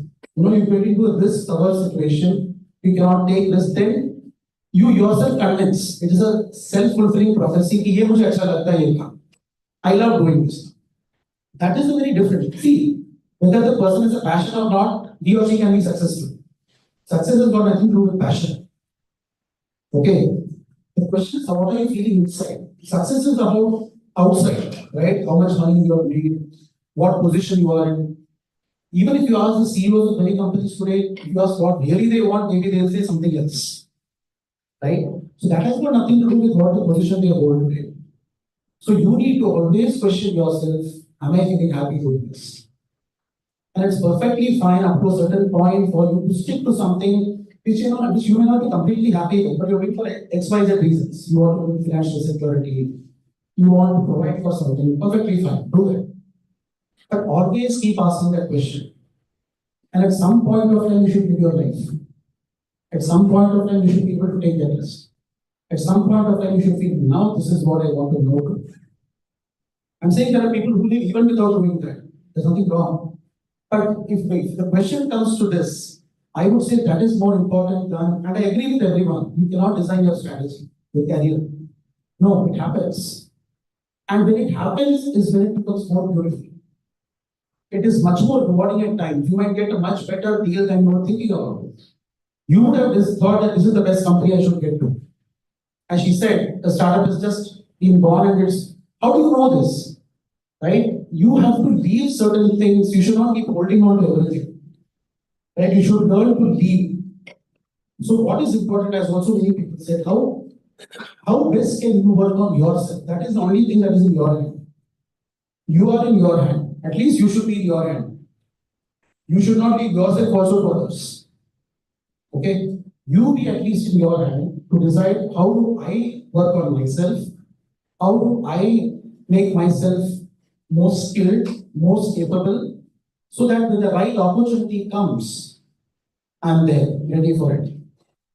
So my suggestion would be don't get flustered by I didn't get this company, I didn't get that company. It will very soon come. And I'm sure you all will get caught up in peer pressure. How much ever I talk now, you all are going to get caught in peer pressure. Try not to do that because that is not important what company you get into right now. 10 years down the line, when you all meet again, each of you would be different. At that point, have you become more happier? Have you tried to chart your course in a place that you have? I'll tell you examples from my own batch. Of course, many people got day zero placements, some of them got day one, day two, and all. Many of them have left some of their high-paying jobs and gotten into startups. And the startups are doing much, much better today than they would have earned or they would have made if they were continuing with their jobs. Even people who are not so great in studies have made fantastic startups. So what is important? Is it important what CGPA you got at that point of time? Is that the point everybody is comparing today? No. The point is, okay, you had a passion. I know of my friends who started some, and you also would be starting all these ventures on campus, right? So we had a small shop where they used to sell chai and biscuits and everything. So we had it in our campus also. It was a small venture, so I had no interest in that. So I used to be one of their friends who was just helping them out. But that germ was known that this person has got a business germ. So that person, okay, fine, may not be great in doing other things, but very soon he found his own startup. He's doing very well in the startup. So his passion has come through. That's what is more important. What he did in campus or she did in campus or what is good is not the point. If you are academically great and you have made great as a professor, you have done a PhD, that is also great. That's another path. You have used so I'm saying use companies, positions, everything as a path, not as an end destination. They are not destinations. Your path is way ahead. That's why many of us spoke about purpose in life. It's not easy to find purpose. Even many of us don't still know what our purpose in life is. Right? We're still trying to find out. But like the lantern, at least see what next, what is something that is motivating me. What is something that I'm enjoying doing? What is something that is pushing me? Go driven by that rather than by external indicators, which might put you into an illusion. You might get deluded by that very soon. After some point, it might be very difficult to recourse and take a course back. And you should not regret at some point of time, had I done this, something would have happened. No. So the point is just take care of that element. Otherwise, don't take stress at all. You all are doing great. You just need to delve a bit into yourself more, rather than putting yourself out into the external world. So, with that, would you like to add something?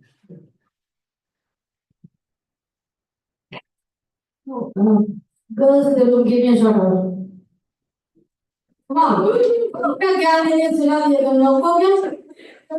Give me a shout out. The reason I'm saying this, give me a shout out, girls. Girls in the room. Come on, figure. Girls in the room. The reason I say this, if you go to McKinsey 2024 AI case study, there will be 1 million jobs. Talent is here in India, opportunities is here in India. The third point which I wanted to say, the only, again, starting the skills that are required for the next generation is intrinsic human skills. And that comes naturally for women. So it's time for us to grab. I know DI is a whole different conversation and it is going on both sides of the world, but I would love for each and every girl, and this is my self little peek into being a woman and being a woman leader. I'm not one of the smartest, I'm not one of the IIT, I am not from IIM. I've done from Osmania University from Hyderabad. I've done it at National Michigan University, which is one of the smallest universities in the US, but I have IITs and IIMs reporting into me.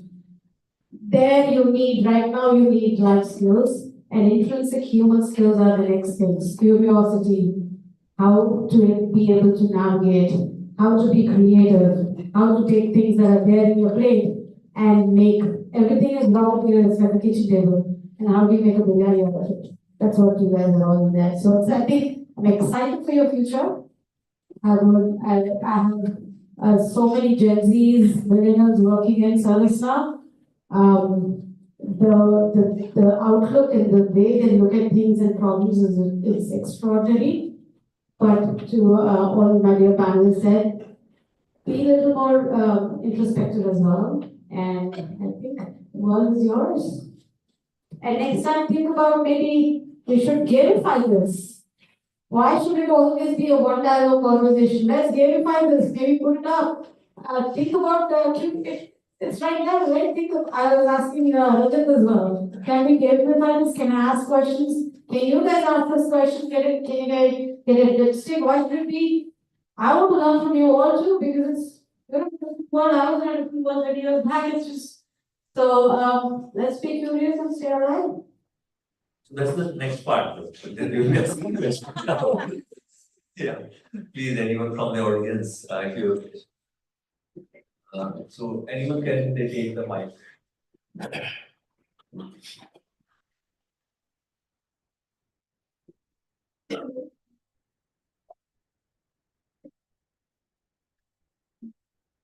Hello. First of all, thank you so much to the respected panelists, and thank you, Sophia ma'am, for giving that.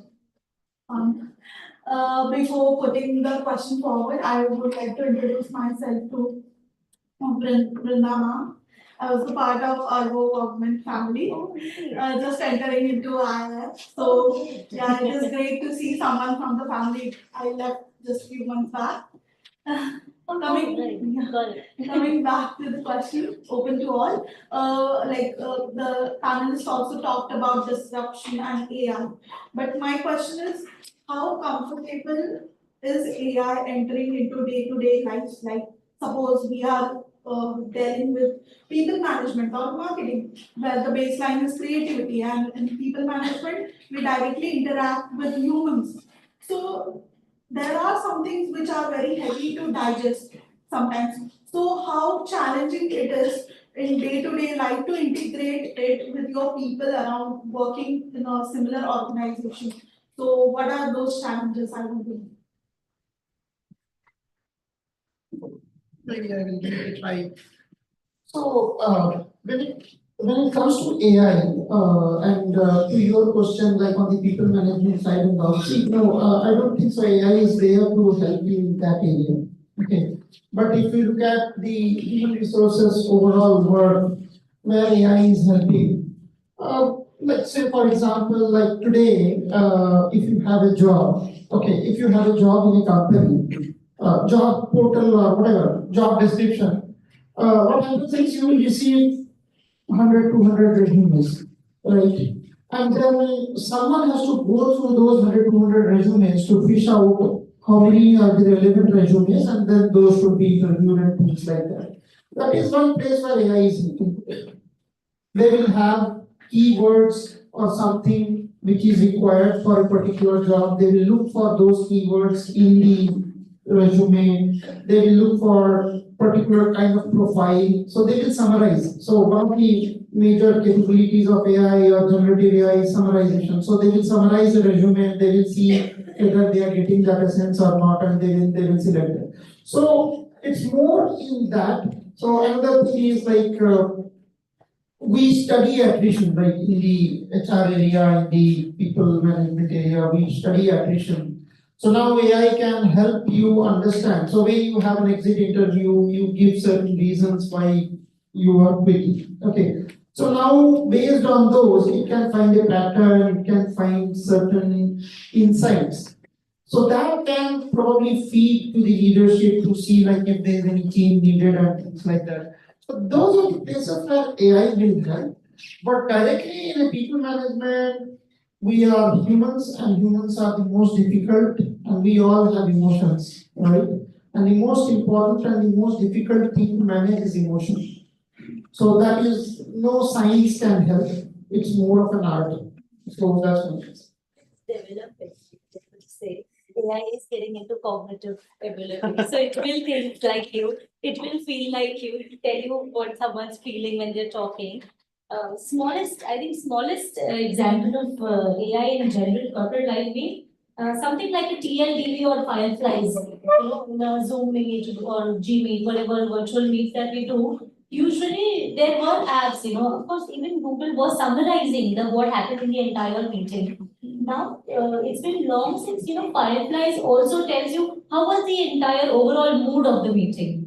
Just looking at very, very clean, perspectives of, was someone sounding super energetic? Was the vibe sounding good? It doesn't have the brain of its own, but it has the learnings, the machine learning concepts, right? So, Fireflies is a very small example of how it will now get into 100% it will get into the cognitive abilities that we humans have. Having said that, it's not taking away our feelings, it is not taking away our jobs, as it has not. You will have to, you will do better with it if you learn what it does. Yeah, the only point I'll add is because every forum we go, this question comes, right? AI is like the omnipresent God, right? Everywhere. And it's again just reemphasizing what we said earlier. An unknown devil, an unknown thing is what creates more fear, right? So many of us said, learn, right? Know about it. So start reading about, knowing about what are you talking about? What is really AI? Because trust me, half the people who say AI, they don't know what they're talking about. Okay, what is AI? If you ask them two level of questions, they will not be able to answer. So I'm saying, whenever AI, the word comes, understand what is AI in this job. What are they classifying? Is Excel sheet an AI for them? Or is something else an AI for them? Okay, so go deeper, understand. And the second point is, any disruption comes, the thing is it's challenging you to say that, can you be more capable than what I am? So focus on your capabilities again. Focus on yourself again. What does it mean to be a leader? Many of us said that, right? There are certain things you as a leader have to do more. AI has taken away some part, now it's again challenging you to say what can you do better. So take everything as an opportunity and see how you can build on that. The moment you take it as a risk, you are just going to get into a vicious circle down there.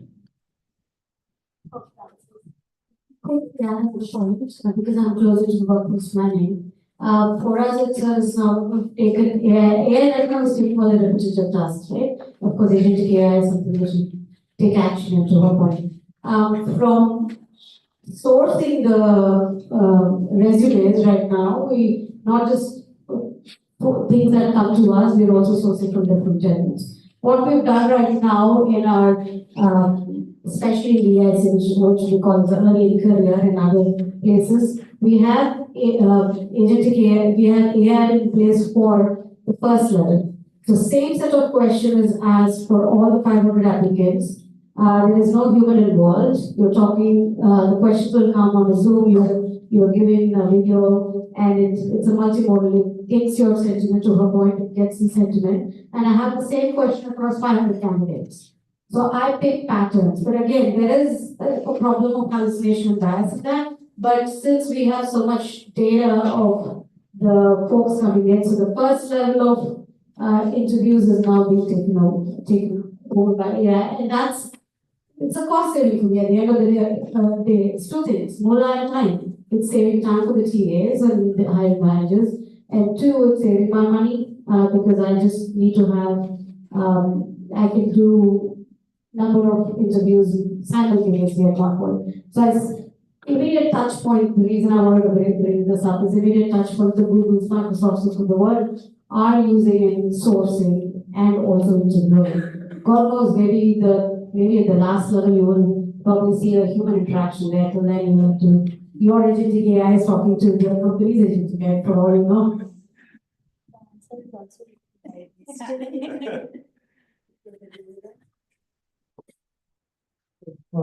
But I'm especially only like for the resume purpose, right? So while the trend is, yes, of course, a lot of companies are adopting, there's also this hidden trend of gaming the AI, right? Because then you have these service providers, or like, I don't want to name them, but they give you a template saying, okay, oh, these are the keywords, put that, and your resume will get screened. So, like, depending on what level you are recruiting and what type of workforce you are recruiting, few things are straightforward. Okay, like maybe at someone who's just graduating or a startup career, typically you're not bringing anything unique, at least from a technical skill set, right? Those places, I think a lot of this automation, a lot of these things happen. Maybe the second or the third level, when you're talking about more of people management, more of influencing teams. In fact, I have given a strict instructions to my recruiter team that at least about the roles, and especially if it's maybe a DGM or GM and above, they are not going to be using any of these engines to screen, because more often than not you lose a good candidate just because the resume is not built in that way, right? Because I know a lot of people that we included. The resume earlier used to be around 15 pages. Now I've squeezed down to a single pager. Now, how do I explain 20 years or 25 years of career on one page? And that's obviously impossible. And I'm sure if I apply through my resume any of the jobs, it's probably just going to get rejected for whatever reason. So yes, so there will be an assistance. How much do I rely on that, and how judiciously I use that? I think that's the thing on the do.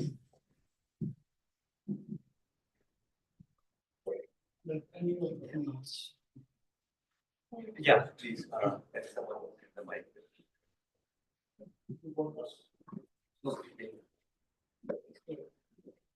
You need something to answer. Just keep going, right?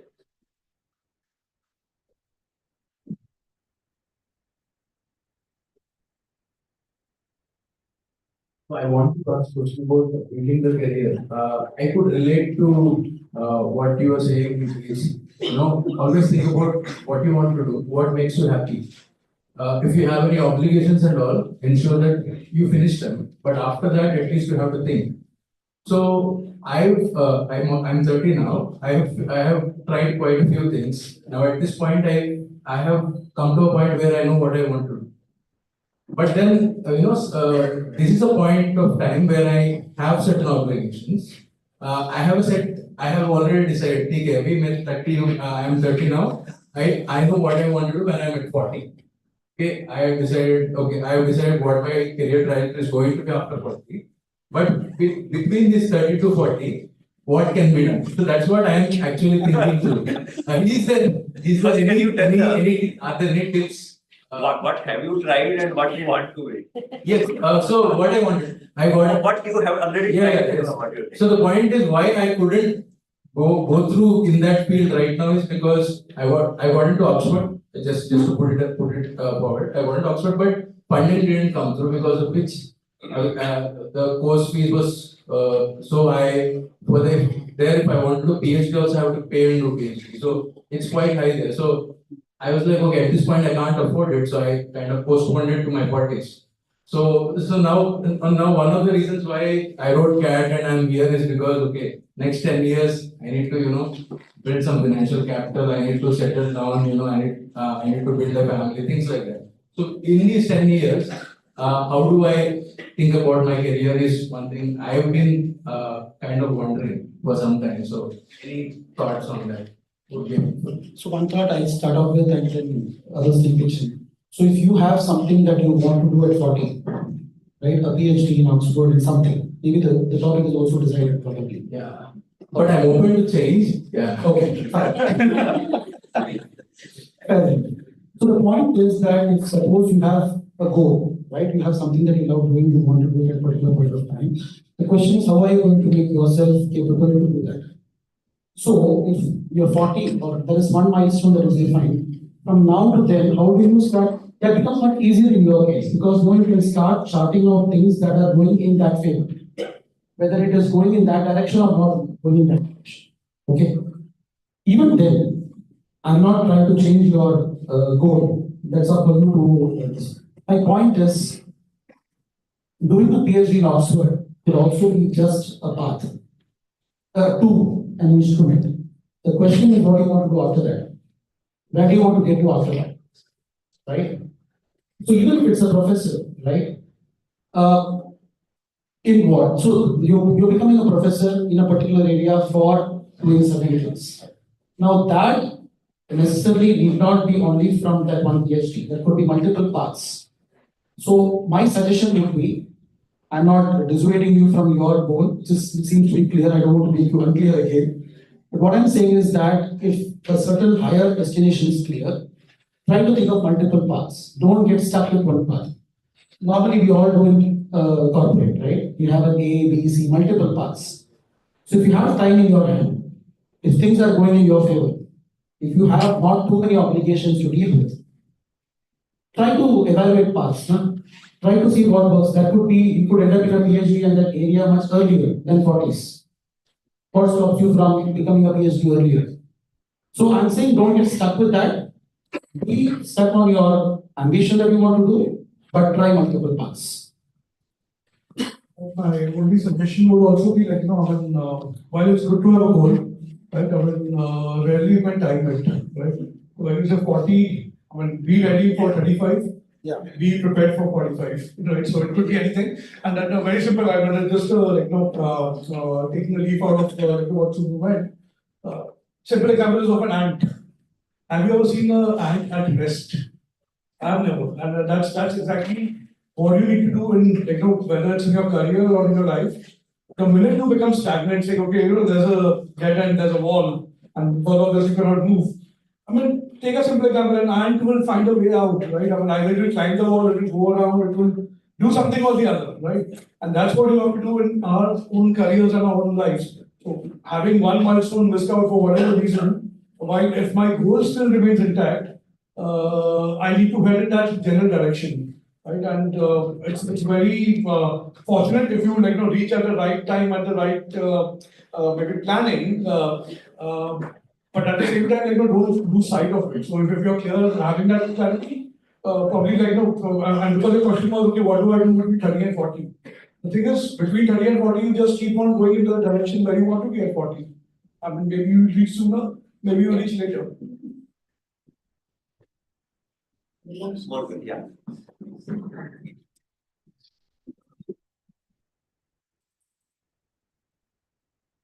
So hello, my name is Shrishti Singh, and it was a wonderful discussion. Even the questions were wonderful. So since then, the theme is resilience, and as we have seen that whenever there was a gold rush, the company that was selling the shovel had the maximum profit. So I was wondering, each of your industry, what is your golden shovel that will be there in long run and will make your industry or your company a resilient and future-proof company? We have many examples like in software, it's Excel, everyone uses it in different domains, different industry. It can be cell phones, everyone is using it, even the student. So just I'll take that one to zero. And I can take that because, from the founder of my company, which is Starbucks, right? The day one mission was very clear, right? It's all about human connections. Coffee is a way of getting at human connections, and that's what he believed in, and that's why Starbucks from a coffee house became a iconic brand. So while we are selling coffee, coffees are means, right? What we want to do and what we want to excel in doing is creating that human connection and nurturing each neighborhood at a time. So as long as that goal is there, and okay, maybe can I say we will stop selling coffee and maybe get into some other line of business? As of now, maybe not. But what if there's extinction of coffee, right? And which is very much with all the climatic changes which are happening and with the prices. By the way, they're all curiosity, so they have literally I think tripled in the last 2 years, right? So at some point it's going to become even more rare. So do we stop selling coffee? Maybe, but can we still be in the business of connecting humans and having that human touch? I think that will go on. Maybe the only thing I'll add to what Nikhil said first is, it relates to the mission of the organization, and that's what you mentioned very clearly. Specifically from a healthcare setup perspective, it's going to be a mission. What's going to be the differentiator for a healthcare company or a med devices company is the innovation element. And the way this is changing, and it's changing across the board, it's not like only healthcare, but the way it's changing, the pace it is changing, we also don't know how to cope with that. So that will be the differentiator which will, put us or any organization for that matter up in top quartile or in the bottom quartile as well. So to me, in healthcare setup, it's innovation. I think that's really significant. First of all, what is resilience? Resilience in my mind is not about reacting, it's about anticipation. So let's put that to rest. And the golden shower that you talked about, I think my panelists have said, purpose is the golden shower for us. Be it service now, be it my, I think I didn't have a golden shower when I did my Starbucks and hence that's a failure. And that's the reason why I got into corporate, to understand what the golden shower is. Purpose is always, and values, whatever you call it, that's a golden shower. And since I've been with service now for 6 years and I've seen the trajectory, the company is pretty new, 20 years. Right from Fred Levy, who's the co-founder of this, it started with the human touch. To his point, our purpose is to make the world work better for everyone, right? So we're a platform company, and he started with that space of IT side, IT service management, how an agent has to fit into so many different and how repetitive and manual it was. So from there till now, our TAM now has increased to 30 billion, and it's growing more. So we've gone into different personas. It's an enterprise-based company. It's gone into different personas, from CFOs to CISOs to CIOs to CEOs. So this where we started with just ITSM. But we went all across the spectrum, and I serve pretty much all these personas. Electronics is our customer, Starbucks will be hopefully I'll talk to him, and we are a customer. And there's not a single company which will not go to that solution. So your golden shower always needs to be that anchor, and then it has been changing, but we're still going around with everything, and that can be put to any scenario into your lives, into your careers, into your point. And again, shout out to the girls. Say yes. Yes. Okay. For semiconductor, it's always going to be speed. Speed is what drives any all chips. By the way, like when we look at semiconductor, like you all think it's a semiconductor, but actually there are various types of semiconductor. So logic is the most prominent, the biggest part. So all iconic companies like let's say Qualcomm or Nvidia or Intel, Samsung, these are all basically logic semiconductor products. We produce memory, so memory feeds into a logic. So you need memory wherever there is a calculation. So any calculation which happens, it needs a memory, and there are two types of memory. A random access memory, which is if I am basically dynamic random access memory, and another is the NAND, which is more like non-volatile memory. So you can say it as a volatile and non-volatile memory. So for semiconductor, it's always going to be speed, and the speed is actually what is driven by the logic chips. So, and they make the most money. I think on a lighter note, for me, as long as the shower is golden. So yeah, completely pun intended. Yeah, so I think we don't want to miss the bus on anything related to gold. Not just in India, of course, considering the affinity of gold that we Indians have, giving a lot of importance to Indians, but of course across the world as well. You know, our resilience will come into picture when people still 100 years later talk about gold and love gold the way they do. So we'll be taking the last question. If anybody has a question, yes. Very good afternoon to the fellow panelists. It's a good. So you all have mentioned the importance of innovation in maintaining the resilience and the importance of R&D. But somehow we as India as a country are not able to match our Western peers, or we are not able to invest so much in R&D, and private sector has to invest majority. If we look at the Western countries or Israel, the private sector is doing bulk of the heavy lifting in the R&D sector. And even if we look at our northern neighbor in China, it is the same where the private sector is investing heavily.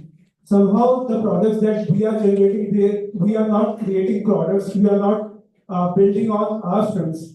So what, according to you, all are the reasons we are not able to build those products and we are not able to invest on R&D? So I'll answer this in two parts. One, I mean, as a country, we are, 1.4 billion population. Now, and specifically I talk from a healthcare sector perspective. The investment which comes in from a healthcare point of view in India from the government is one of the lowest when we compare to the rest of the world. Now, the focus of our government has been on access and affordability. It's not on the quality. The reason why we don't have, and I would slightly differ with the fact that we don't have that big of an R&D. I mean, there are organizations who are doing R&D, may not be for India, but maybe for outside. But there is a fair bit of an increase in the last decade also on the R&D expenditure for Indian companies as well. But why India is not the hub for R&D is because of the fact for R&D for India in India is because of the fact that our focus has been, government focus has been on access and affordability, which basically means that government wants to provide maximum people the basic healthcare setup, and they want to provide it at the lowest possible cost. Now, remember that whenever an R&D being done, it comes with a cost. Our market, and I'll talk about the majority of the market. And if you fragment the market within the healthcare space, we have a market which is, quasi-premium, the market which is premium. The market which is below premium is not going to give you a price for an R&D. Right? Now, but having said that, the fact of the matter is that India is moving towards a direction wherein the purchasing power of the people is increasing, insurance penetration is increasing, education level is increasing, wherein, if any one of us has to go through a medical treatment, we want the best of the options. Right? Now, as we grow as a country, that focus is going to come that we're ready to pay a premium for a specific research and development which has been done, now obviously with a fair share of profit to the particular organization. But are we there at this point of time? The answer is no. And that's perhaps the reason why there's a perception. But again, I would reiterate the point. in the last 10 years or 20 years, in 1 to 2 decades, there's a lot of R&D setup being established in India. Many of them are serving outside of India. So there is a capability in India, but we are not ready to pay the price. I would just add to that, see, when you compare yourself with a Western or Chinese, there's a standard comparison you do. You need to also understand the nature of the way the country is managed in all these cases. So while comparison is great, and it is definitely something that you should keep as a North Star going, and as Samit said, there are areas where things are happening great. Here you are running a democracy, right? What is really the income to the government in terms of the ways, the streams of its income that's going, and what are its areas of expenses? If you look at the pie of the budget, what are the things that the government has to deal with from its public finances, from its budgets, versus what the governments in the West, most developed countries, or what China will have to do. So I think when you're talking with those benchmarks and perspective, it's great to have those benchmarks. Yes, we should, but we should also look at something practical. So just adding to the point of what you said, in some other sectors, non-healthcare sectors, where you're seeing this kind of a difference, you need to find out different other ways of funding. You need to get to some insurance ways of funding where the private sector may have to play a bigger role. You will have to look at, for example, the green hydrogen or the clean energy space. If the government is putting X amount of crores in building your green energy plants, hydrogen plants, you're already having NBFCs coming down. You're having some banks coming into the space and saying that we are ready to fund. Those kind of ingenious funding approaches will have to come to the fore to help these countries come. Else, this is going to be like you're expecting the government to do everything, then it's a non-starter, especially in the case of countries like India. You need to understand how this budget thing works. In fact, I would also slightly disagree in sense, I had very concrete examples, right? Whether it was the COVID vaccine, being on the moon or being in Mars, energy, another sector. None of this is possible without innovation, right? So when we say, are we investing enough? Again, compared to what? Compared to, let's say, like a percentage of GDP, maybe we are still there, but we are compared to GDP of US, which is, let's say, 100x, obviously not, right? So, and that goes to, I think, not all levels. So, again, the number of startups which are coming, I think India is probably the third largest ecosystem. Yeah. Right. And from where we were, maybe where we were talking of maybe of survival, maybe 15, 20 years back. Right. Today we are talking of thriving in a few of these areas. So when there has been a mindset change, right? I mean both private and public, right? And I think it's not going to happen overnight, right? I mean it's a journey which probably has just accelerated in the last few years. That's what my view would be. I also hold a similar view. I will give two industries to explain. First is let's talk about the IT services. If you see the IT services, I think the number of companies India have, the number of people who work in that, and the amount of revenue we generate, and the number of world economies we serve, it cannot just proliferate just because we have people who have talent. There is an innovation. There is a lot of innovation. Without that, we cannot do that. And second is coming to the semiconductor, we don't have manufacturing. But if you look at design, you name a company and it has its R&D center here. And it's there for last 20 years. Just that we are not aware. You talk about Intel, you talk about Samsung, we have Micron, you talk about Texas Instruments, Qualcomm, you talk about anyone, NXP, Infineon, everyone has an R&D center here in India. And what they are doing, they are innovating. They are designing for the Yeah. Indian company there that you have mentioned, the global competitors are there. Yeah. Not an Indian company. Yeah, that's because the ecosystem itself is not there. Means you will see today, you have your innovations in Swiggy's and Zomato's and Blinkit's and all, right? Why is that innovation happening? Because there is a need, right? So our our world is different, our economy is different, our needs are different. You have UPI here, you don't have an UPI in US, right? You don't have an UPI in Singapore, right? So the need was there, solution is here. Do you think you have a Zepto or a Blinkit in US? No, right? Why? So it's like that. So there has to be a need. So you have so many varieties of biryani. I'm coming from the biryani capital of India, Hyderabad. That's why I'm giving this example. You have a biryani by kilo, you have a biryani by pot, you have a biryani by family pack, you have a biryani by this, you have a biryani by that. But you don't have pizza like that. I need.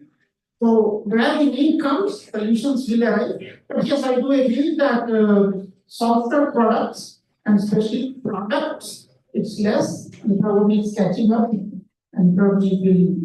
There are a few things where I agree that we are behind and it will catch up. Just leave with one sentence. I think your question is so loaded that you have to go into history, economics, tech, because there's no one answer to it. You have to peel the layers and see why we are where we are today and why China is where. So we're not comparing apples and oranges. But I will tell you for sure to add some data points. ServiceNow has a lot of acquisitions. 3 of them are from India. One is next door in Hyderabad, which has been all the emerging tech. Again, you can pose a question saying global is driving it. But there are startups that are being strong and there are coming. So I think future is ours from both the talent perspective, from an opportunity perspective. But if you do comparisons, there's a lot more that we need to go. And the last thought that I would love for you all in this room is bring that R&D, be the innovation mindshare. It's in your hands. Every Indian, if you take all the top 5 Indians in Sundar Pichai, anybody in the US are Indians, Indian born. Why is that? Then I'll pose the question, why is that they're successful there and not in India? Why are they not here? There's probably some Pichai right now in this room who is going to build grounds up in India. So there's no one answer, time to think, but I think you guys are the answers for the question that you asked. Maybe the only last point which I'll add to this one specifically is, and again, talking from a healthcare sector perspective, our government policies have been designed in a manner. I'll give you a very classic example. There is a price control which happens on some of the healthcare products. And that is equating any product which is evolved through a years of R&D to a local product. Now, there is debate, it can be debated from a quality perspective, but there's no differentiation for the research and development which has been done by the organization to differentiate in terms of price. I think that's one critical element why we don't see India for India. The second thing which is there is, and what this budget has done very recently, I don't know whether you guys have noticed or not, this budget has been the first budget from the finance ministry where they have tried to not to put extraordinary investment on the infrastructure. Right? They're not putting a lot of money behind that. What this is, perhaps in hindsight, couple of years down the line, this budget can be constituted as a budget which swings from government investment, which was been driving a lot of public welfare stuff, and then employment, and then money, to demand generation. The moment demand generation happens, people have money. I mean, we can debate about what additional money this brings in, but the moment people have money, it becomes more demand-centric country, which, like China has been in the past, pre-COVID for sure. There are other countries who have seen success from a demand perspective. The moment you have demand of a product, people have money, you will start paying pricing for innovation, and then you will see that innovations being launched there. The success matrix for this is how many new products are launched only in India by the global company, which is very limited right now.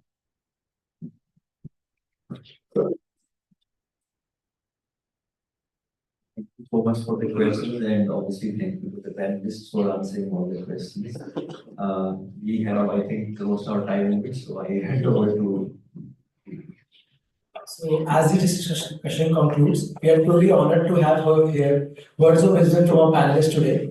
From decoding strategies in disruptive times to exploring cross-functional collaboration, today's session has equipped us with a deeper understanding of the resilience and adaptability needed in an ever-changing business environment.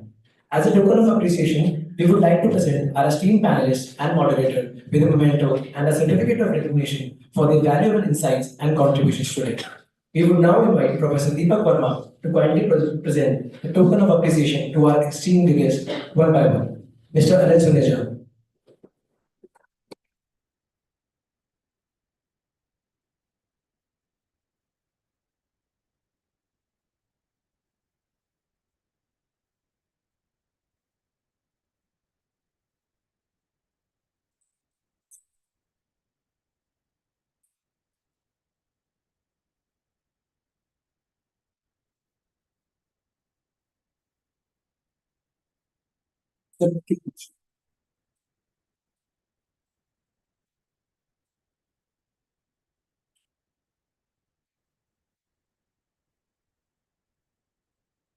Mr. Subramaniam Chidambaram.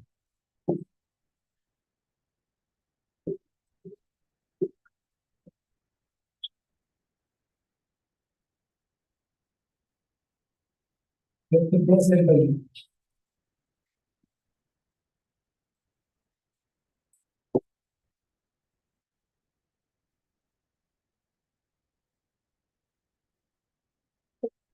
Yeah.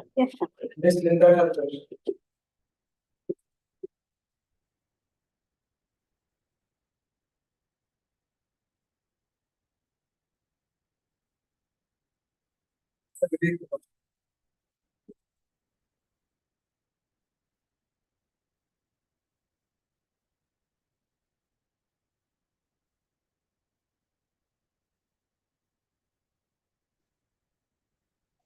Mr. Abdul Talapalli from Salona, who is accompanying Ms. Supriya and is gracing us with his presence. By the way, he runs a startup. You guys should connect with him.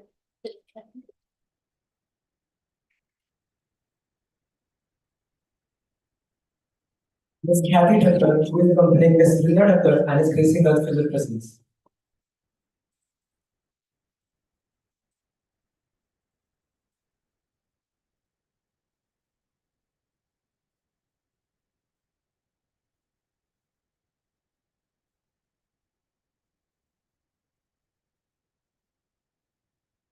We extend our heartfelt thanks to our esteemed panelists for sharing their invaluable experiences and thoughts on leadership. A special note of appreciation to our moderator, Professor Vivek Kumar, for skillfully steering the discussions. Also, we sincerely thank our faculty, Professor Utkarsh, Professor Deepak Verma, Mr. Atul Kumar, and Mr. Gaurav Saxena, along with all stakeholders for their guidance and support in making Manthan 2025 a resounding success. Let us carry forward the lessons learned today to foster a brighter and more innovative future together. Thank you.